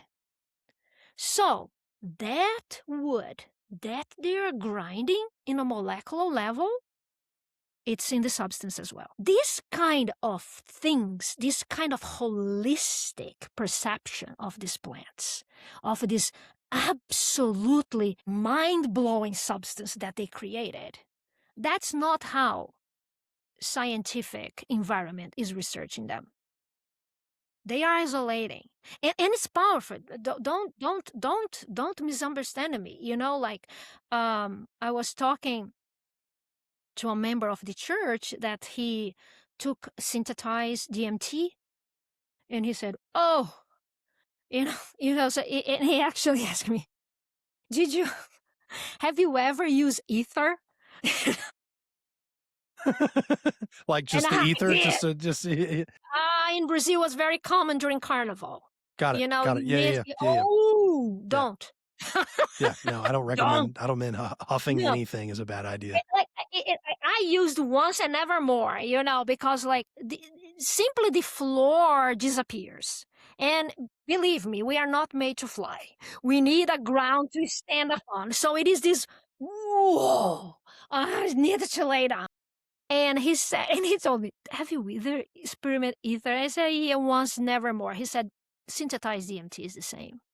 He said, it's so strong that decades of use of Daime, which is strong. Daime, has a different ways, like the church prepares ayahuasca in a different way, which actually some indigenous people are using the preparation of the church. We're talking about cultural exchange. Interesting. Yep. Yeah. It has perks in the way they prepare. And he said, I could not stand up. He said, but like, since didn't have the beta carboline, 20 minutes, you are good to go, good to drive. So I'm not minimizing the power of the molecule. Like, yes, they are powerful. You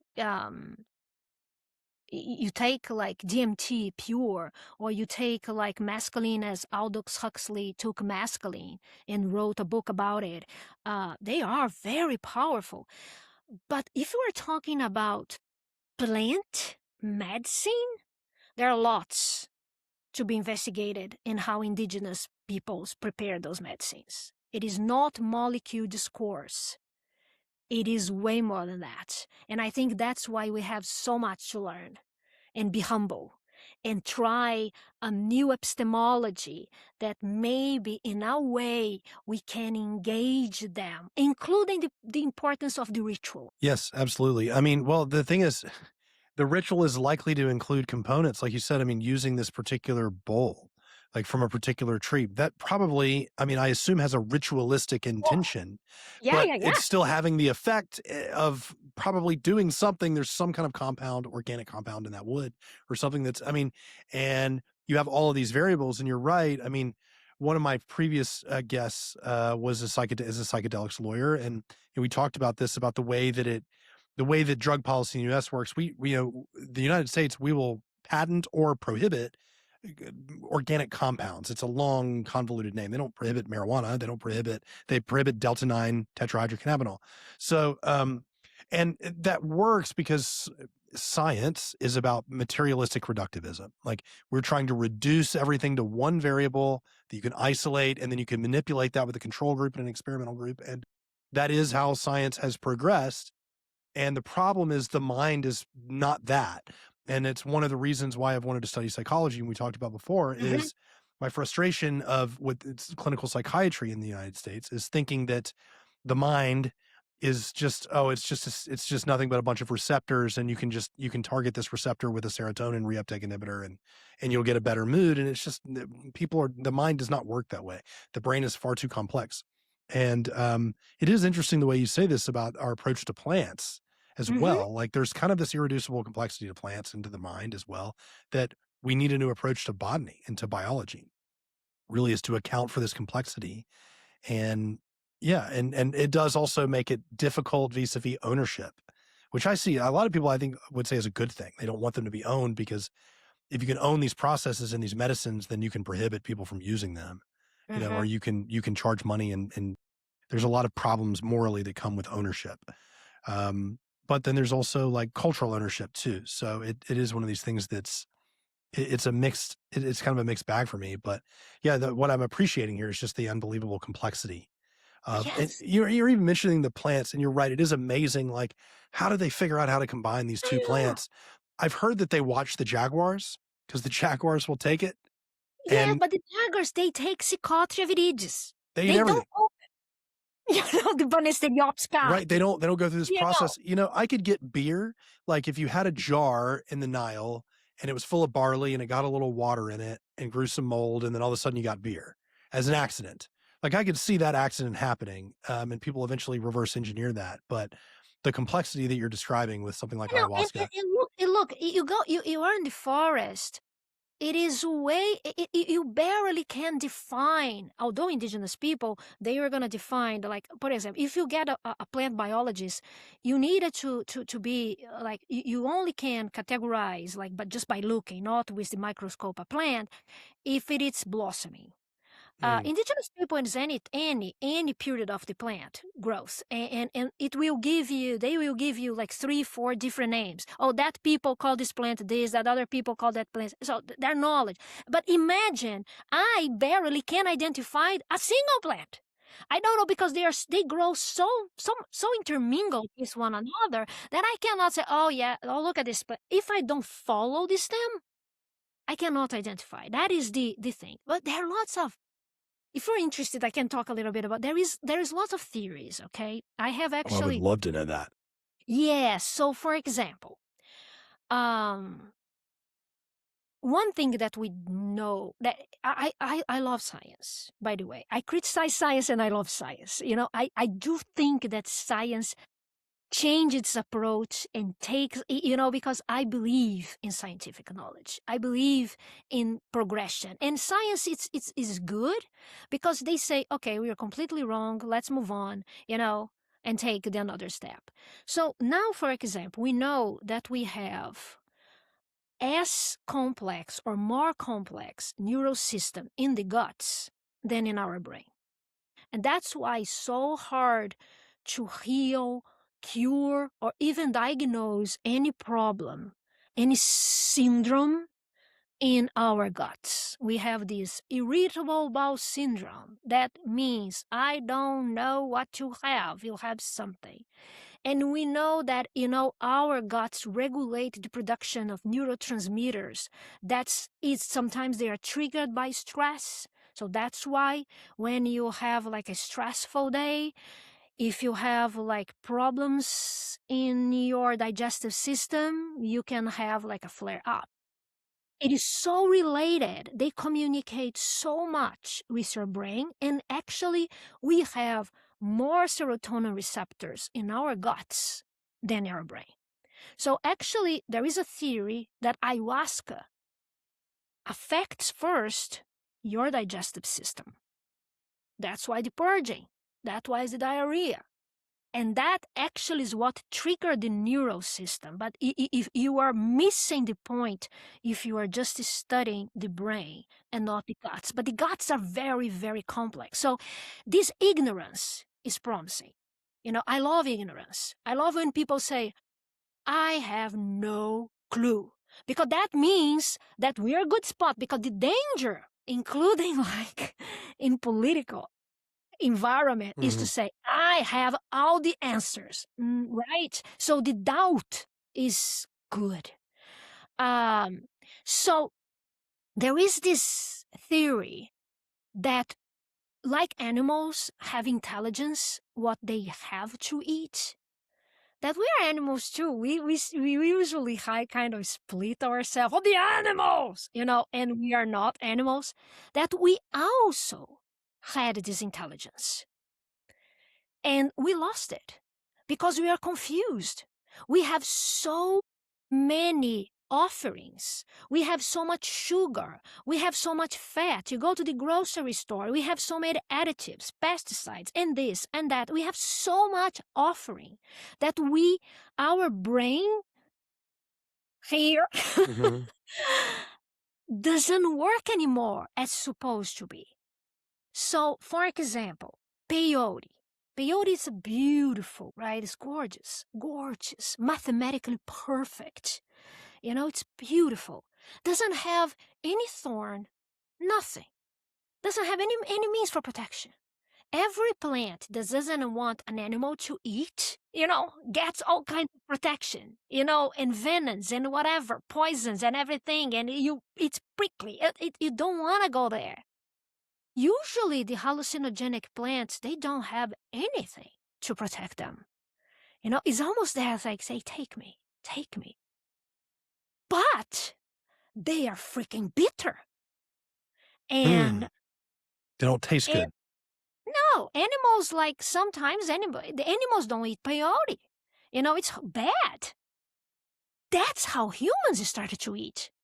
Because when it's bitter, usually means that it's full of alkaloids.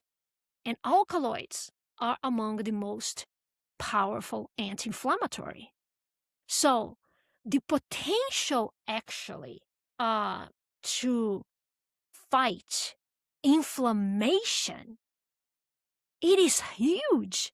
And and inflammation is also so badly, we don't know anything about inflammation. It's easy to say, oh yeah, I cut my finger, I didn't disinfect my finger. Now, oh look, it's inflamed. That's one kind of inflammation. Oh my God, I have a bacteria here. That's a kind of inflammation. But most inflammation in our bodies, they are triggered by what we don't know, and they are very bad, like this bowel syndrome.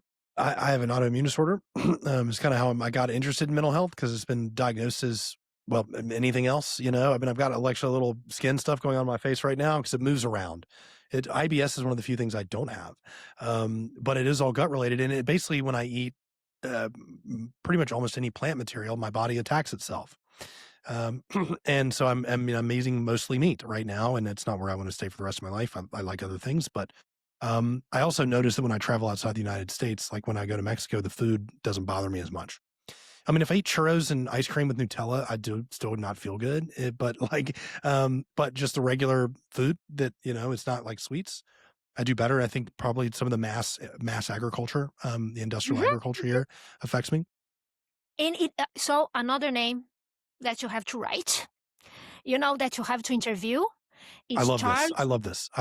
Every time I interview someone, I get like 4 more people. This is why I love doing what I do. Interview, in my opinion, one of the best guys in psychedelic research. His name is Charlie Nichols, and he is in Louisiana, okay? Louisiana State University. That's where I went to school.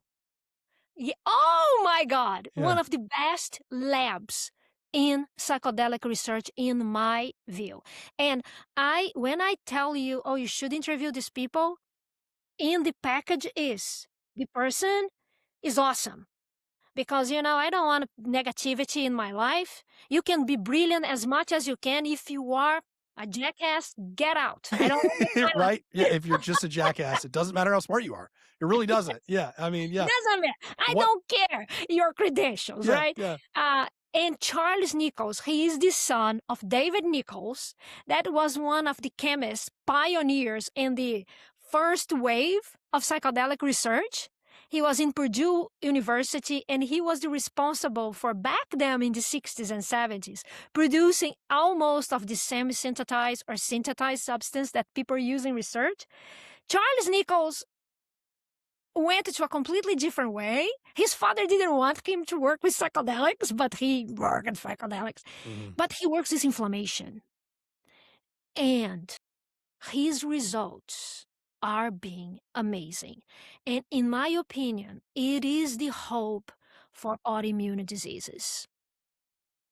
And of course, he's not working yet in human subjects.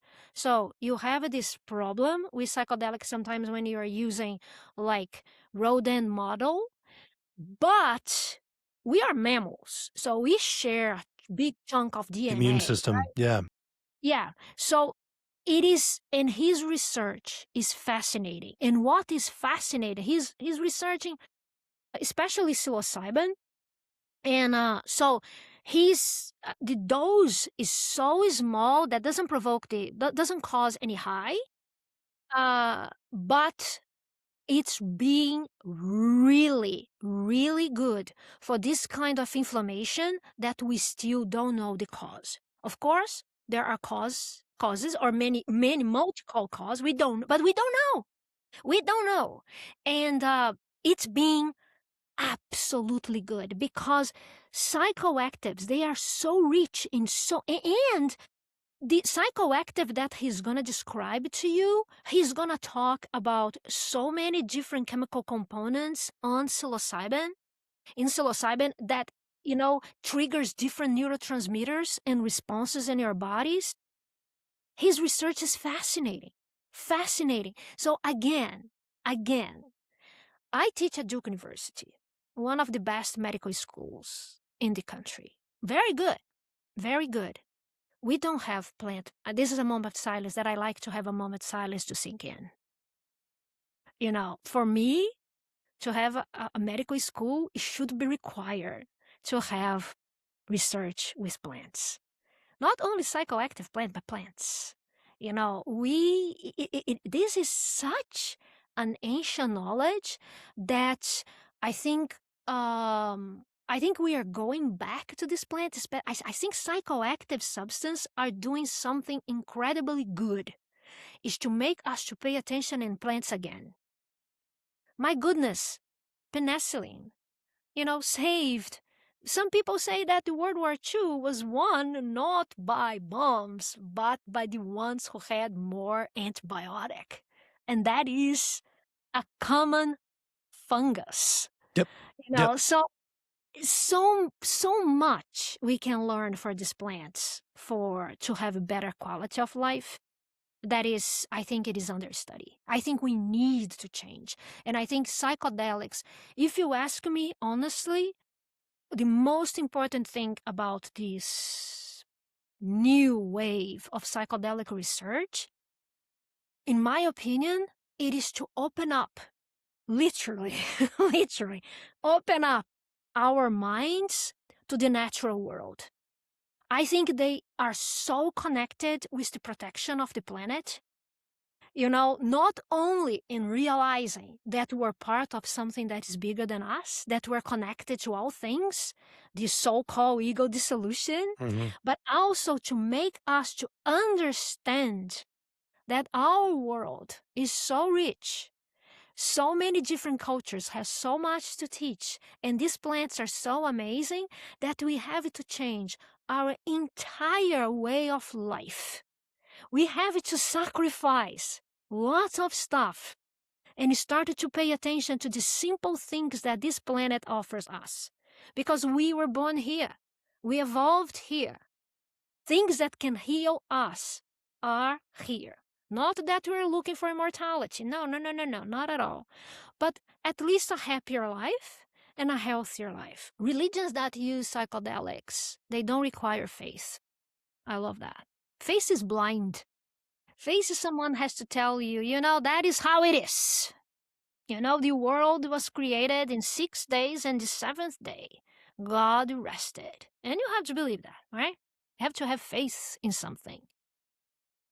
Psychedelic religions, you see stuff. You don't need to have faith. You see them. You experience them.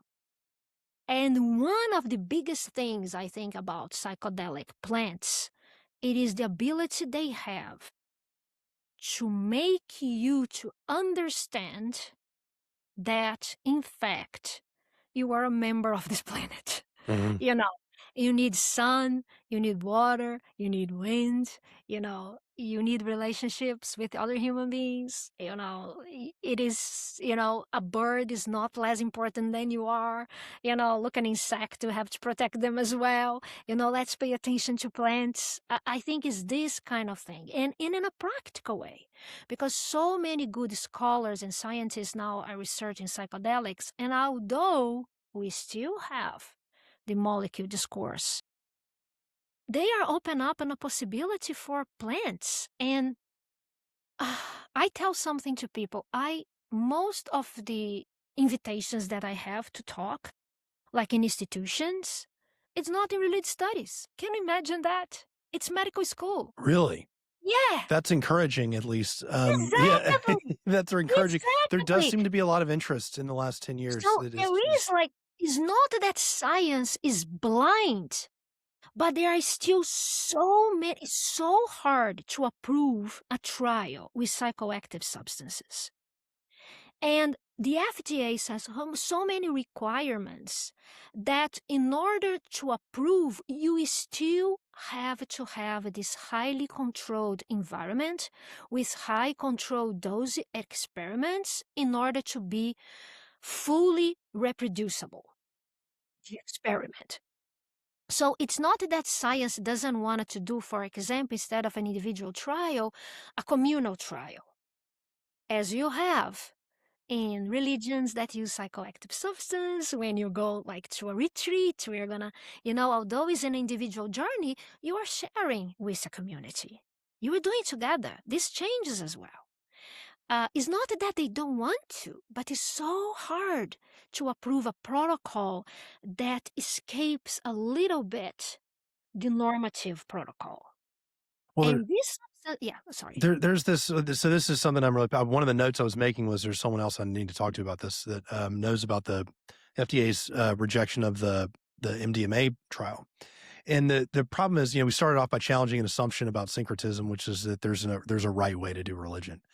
And the assumption that the people like at the FDA have is that the medicine can be separable from the therapy that goes along with it.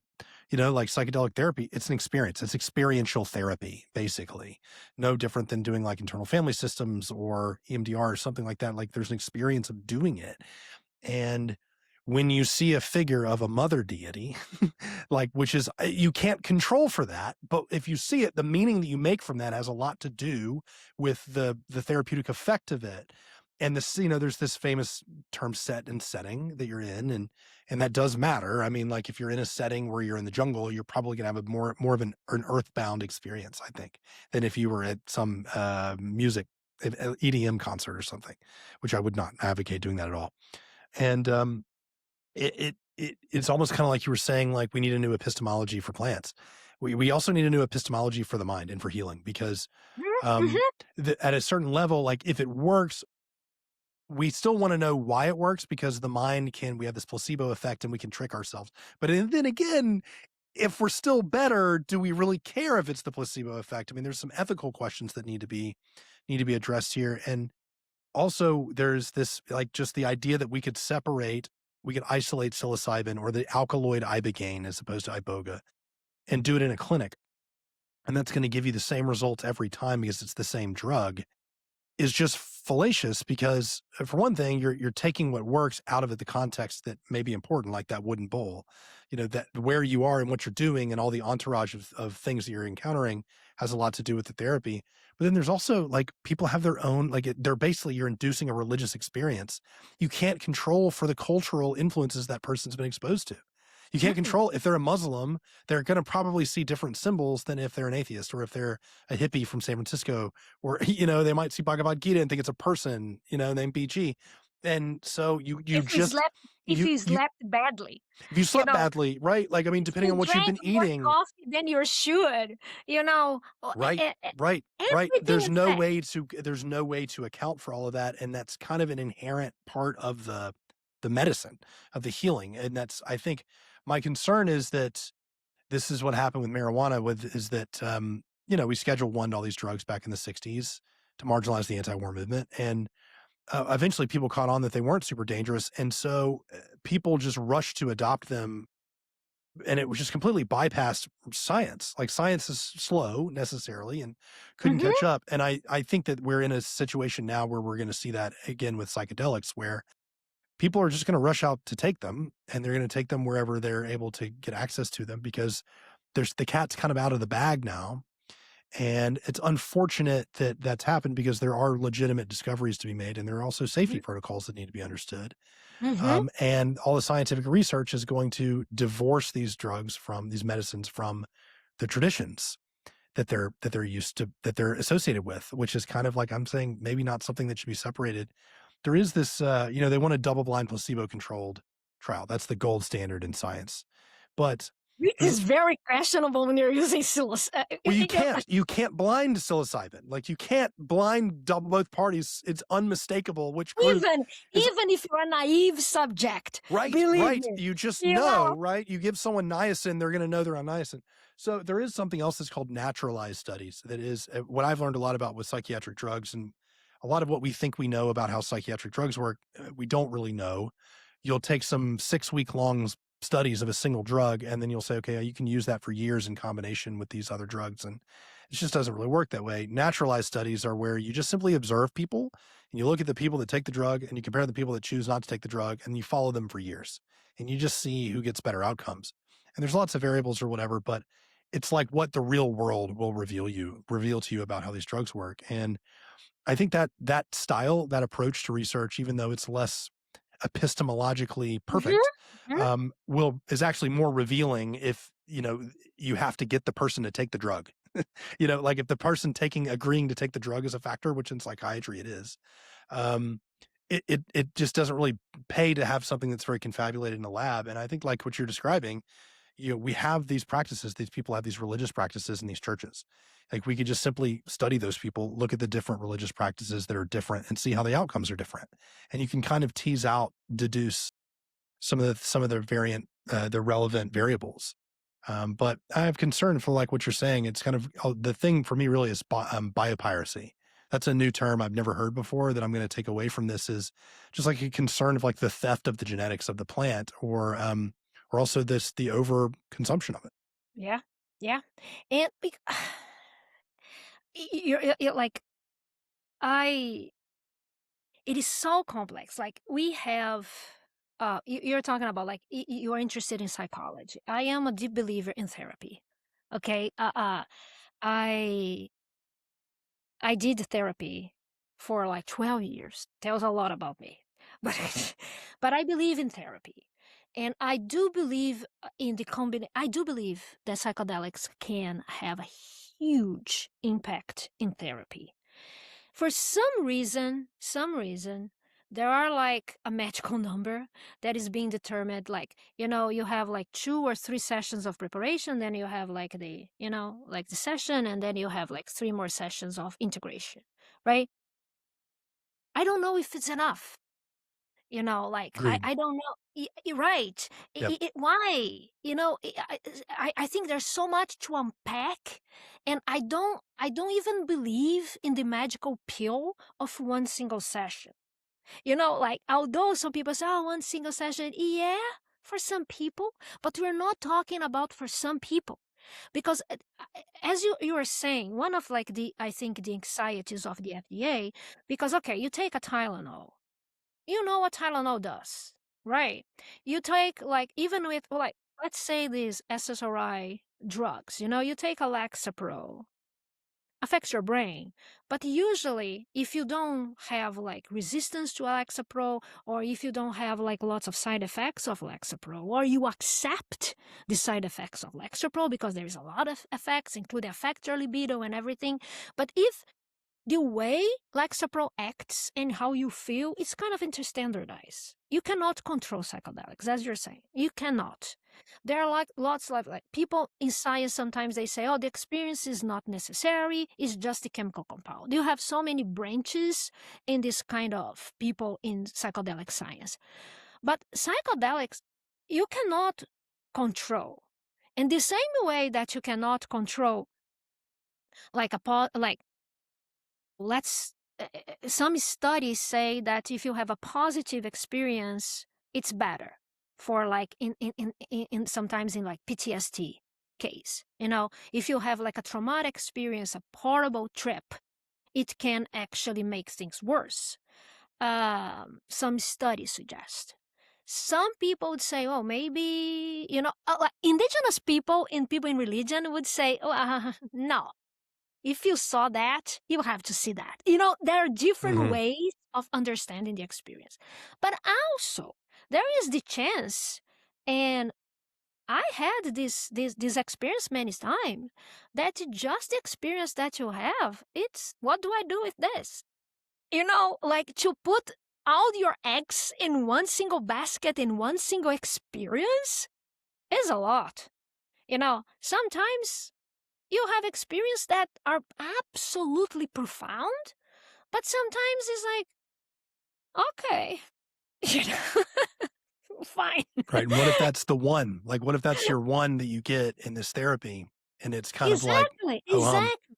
So maybe it's a different, also, like, for example, in churches, they have like Santo Daime. Usually they call work, like the ceremonies, like and this comes pretty much from both indigenous way of understanding like these rituals and African religions that are also indigenous from Africa. Religion is not something that exists outside, you know. It's not said, oh, religion and profane, everything. So actually religious, what we call religion, is actually the work they do. That is the work. The rest is just ordinary life that you have to do to be alive. So this Church of Santo Daime has usually every 2 weeks works. So you're taking ayahuasca every 2 weeks. So, for example, there are lots of studies of DMT for suicidal thoughts. And there is a very interesting study in the Federal University of Rio Grande do Norte, a state in Brazil. Very good university, and they have excellent research with DMT, including not just with ayahuasca, but with a substance that's called jurema. Well, they use, like, with a small population still, with suicidal thoughts. And it's like, you take jurema, it usually is inhale, like they have like an inhaler, like for asthma, and you use like the ground as well. It is like also an ordinary kind of bush. You inhale, don't have a hermine, it's just like powerful DMT, and you have this kind of 20 minutes, which is great for therapeutic environment, for medical environment, because then you're gone, you good to go, and you have this strong experience. And the graphics are amazing, They are using in people resistant to medicine, the traditional medicine for mental illness, and people who are really, really, really depressed. So the suicidal thoughts is like the curve is like this. It really drops. That's brilliant for that, for like acute suicidality. It's an immediate intervention. Yeah, if it works, that's a big deal. Look at it. You start to have again. 3 weeks, pick again. Well, give it another one. What's the problem? If you have a medical system that allows that, why not? Some people, you're going to take like duoxetine, fluoxetine every day. Why not to take like a section of jurema in a very safe, controlled environment with your whatever? Some people prefer that environment. We cannot ignore these people too. Not everybody was made to go to the jungle. My mom is my paradigm. Would my mom do that? No. Would she try psilocybin if it was good for her? Absolutely yes. But my mom would want to try psilocybin with a blood pressure measure here, taking her blood every 5 minutes to see if she was good and alive, and a physician say, you are gonna survive. You are not gonna die. My mom needs this. That's her ritual. Well, it's also for that, with that kind of medicine, it's the anxiety is a big part managing that. So like being somewhere where you're comfortable. And you're right. Some people are just not going to the Amazon. No, don't go there. Right. Don't go there. If you're going to lose it, babe, because there is no way back, right? When you take the train, oh my God, you can put your feet put their feet on the grass, lay down, whatever, people come with tobacco, sometimes it helps. Sometimes it doesn't. You can do, but for someone that is anxious as my mom is, it is like, no, you need like a physician, a nurse, a psychiatrist, a psychologist with her.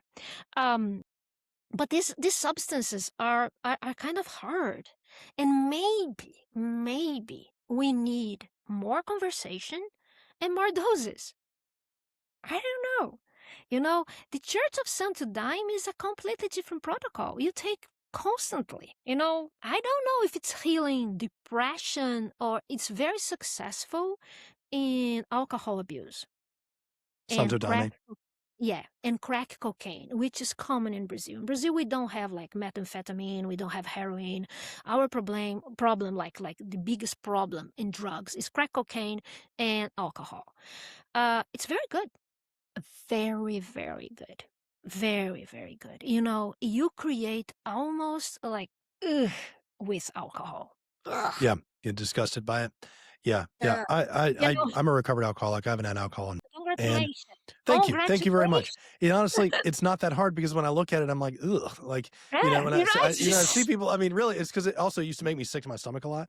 So it's just like I'm just like, ugh, like it's just I don't miss it. I didn't really miss it when I was on it. To be honest with you, I just couldn't come off. Like that's it the way is it works. exactly. It is But a super powerful and drug, and psychedelics didn't help me come off of it or anything. But it's just still when I look at it, I'm like, ugh. And that's the best way to get over an addiction is to be disgusted by the thing that you used to be addicted to. yes, It really is a yes, great way to do it. Or cigarette smoking too, I've heard also. It's like the logic of it just no longer makes any sense to me. I'm like, it doesn't even make you feel good. What the hell? This is the worst drug ever.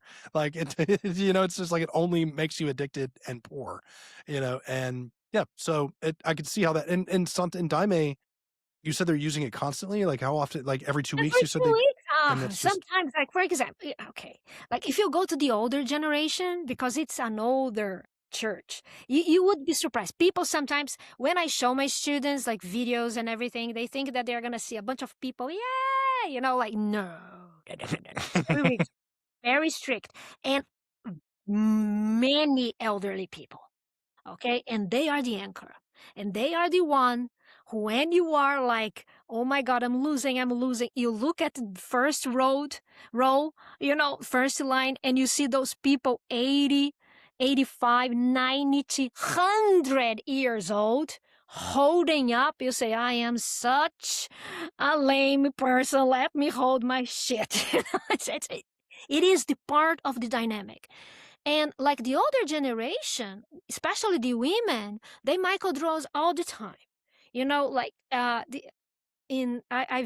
interview these elderly women, adorable, and the women don't die. Okay, men, they continue dying. The women, they transform, they become trees. It's amazing. The longevity of the women population in Seldomapia in the Amazon, it's so high. Another thing that is not studied. And the older generation, not the young generation, but the older generation, the women that are 92, 95, that founded Seldomapia, they take 1 tablespoon to 3 a.m. talking about syncretism. Maybe our interesting. time is gone, so let's finish in syncretism. And they pray the whole rosary every day, 3 a.m. In European tradition, 3 a.m. is the witchy hour. Hmm. Back again to Harry I'm getting Potter. chills. Yeah, yeah. When you Yeah, said me 3 a.m., too. I was Me like, too. whoa. Yeah, they wake up, take 1 tablespoon. Although they take Daime for everything, okay? They take Daime for everything. Everything. Oh, you have to build something, take Daime. Oh, you're gonna do that, take Daime. Daime is such a part of the lifestyle. But like work, traditional work, at least every 2 weeks. So they take their 3 to 4 doses of Daime. But the women locked, and they microdose when you are, for example, pregnant as well, like indigenous people, like it's good for pregnancy. So people ask me, why, when people started to take Daime in the Church of Dundaibe, when they're in the womb, it is because they believe that is very good for childbirth and then for lactation. So they are always microdose. And these older women, they wake up 3 a.m., take a tablespoon of Daime, and then they pray the rosary. They are clear-minded, sharp. I went to Seldomapia for the celebration of 100-year anniversary of Madrinha Rita, one of the wife of Padrinho Sebastião. She passed away now at the age of 100 years. But like 100 years, it's not rare to find in the Church of Santo Daime people that old, women that old. And they're taking time all the time. So I don't know. It is the experience one that transformed their lives, or is the kind of maintenance, you know? Hmm. Yeah. Always trying to find Daily something else. maintenance of their spiritual condition. Yeah. Yeah. Yeah. So I have, if I can, I have one more question I want to ask before you Yes, go. of Do you have time? course. I've heard many times people will say that the medicine ayahuasca, they'll refer to it as the mother or the grandmother, and that they see it as like a maternal deity, a maternal figure. And it just came to me when you were talking about them praying the rosary, which is, essentially also a Marian ritual. Um, is the idea that this medicine is a female maternal deity, is that ubiquitous in the Amazon? And what do you make of that? I mean, is that something that people are just experiencing? And I don't know if it's ubiquitous. I don't okay, think so. okay, I think it is like in Santo Daime, although it is like they call themselves and they use like suits that they call farda. Farda is actually a military uniform. And they consider themselves the army of the queen, the queen's army. And the queen is the queen of the forest, is Our Lady of Immaculate Conception. But Daime has something that's very interesting. Portuguese is a language that you have gender for everything, right? It's uma blusa. The blouse, it is like feminine. So you have the hair is o cabelo, it's masculine. So they see Daime as the perfect concoction of both gender. Because the vine, they call Jagubi, is the king, is the male. And Rainha is the Psychotrid viridis, is the queen, is the female. So they see Daime as the perfect concoction because it merges both genders. And actually, in the Church of Santo Daime, you split gender in the ceremonies. One side of it's like always, it becomes like a mandala, and they call mandala. Look at the syncretism as well. They call mandala. mm-hmm. Mandala, they call the living mandala. One side of the church is is composed of men, young single men, married women, young single women in a mandala, moving together in a very, very coordinated, mechanical way, and singing the hymns non-stop.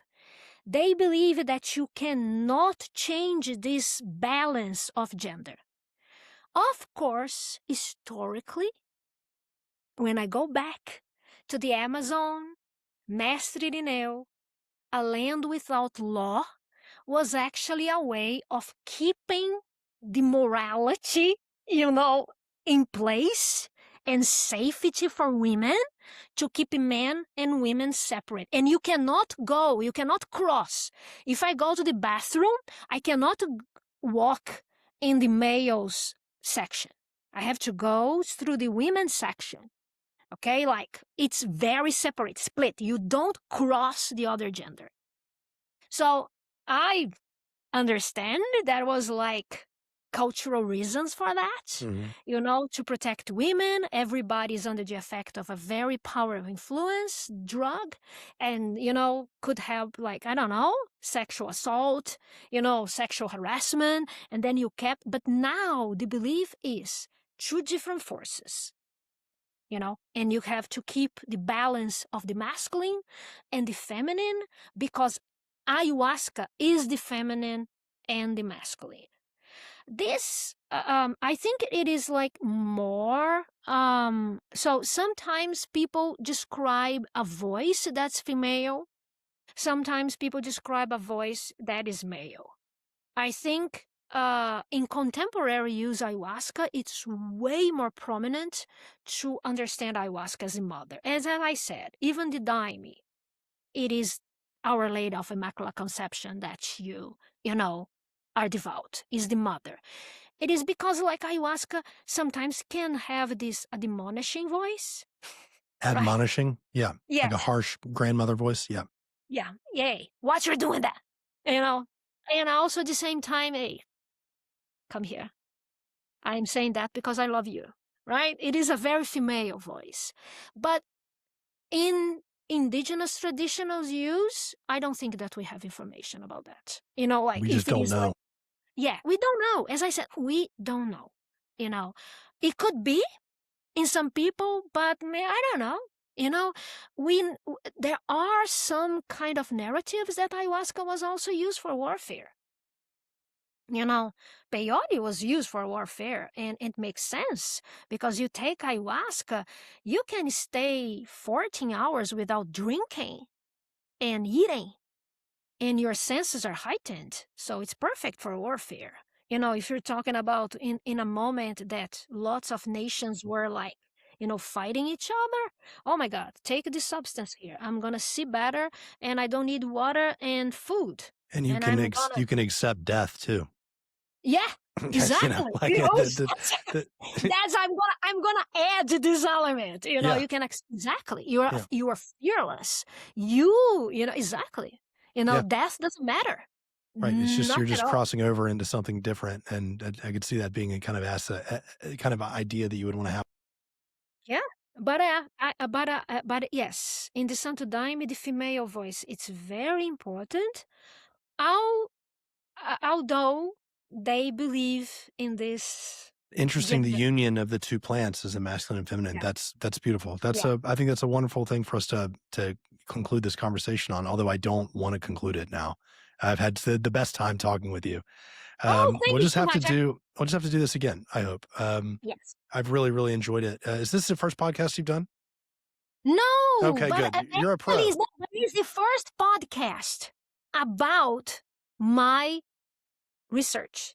I had a podcast about because witchcraft and new paganism. Mhm. I teach a class about that. Harry Potter, many.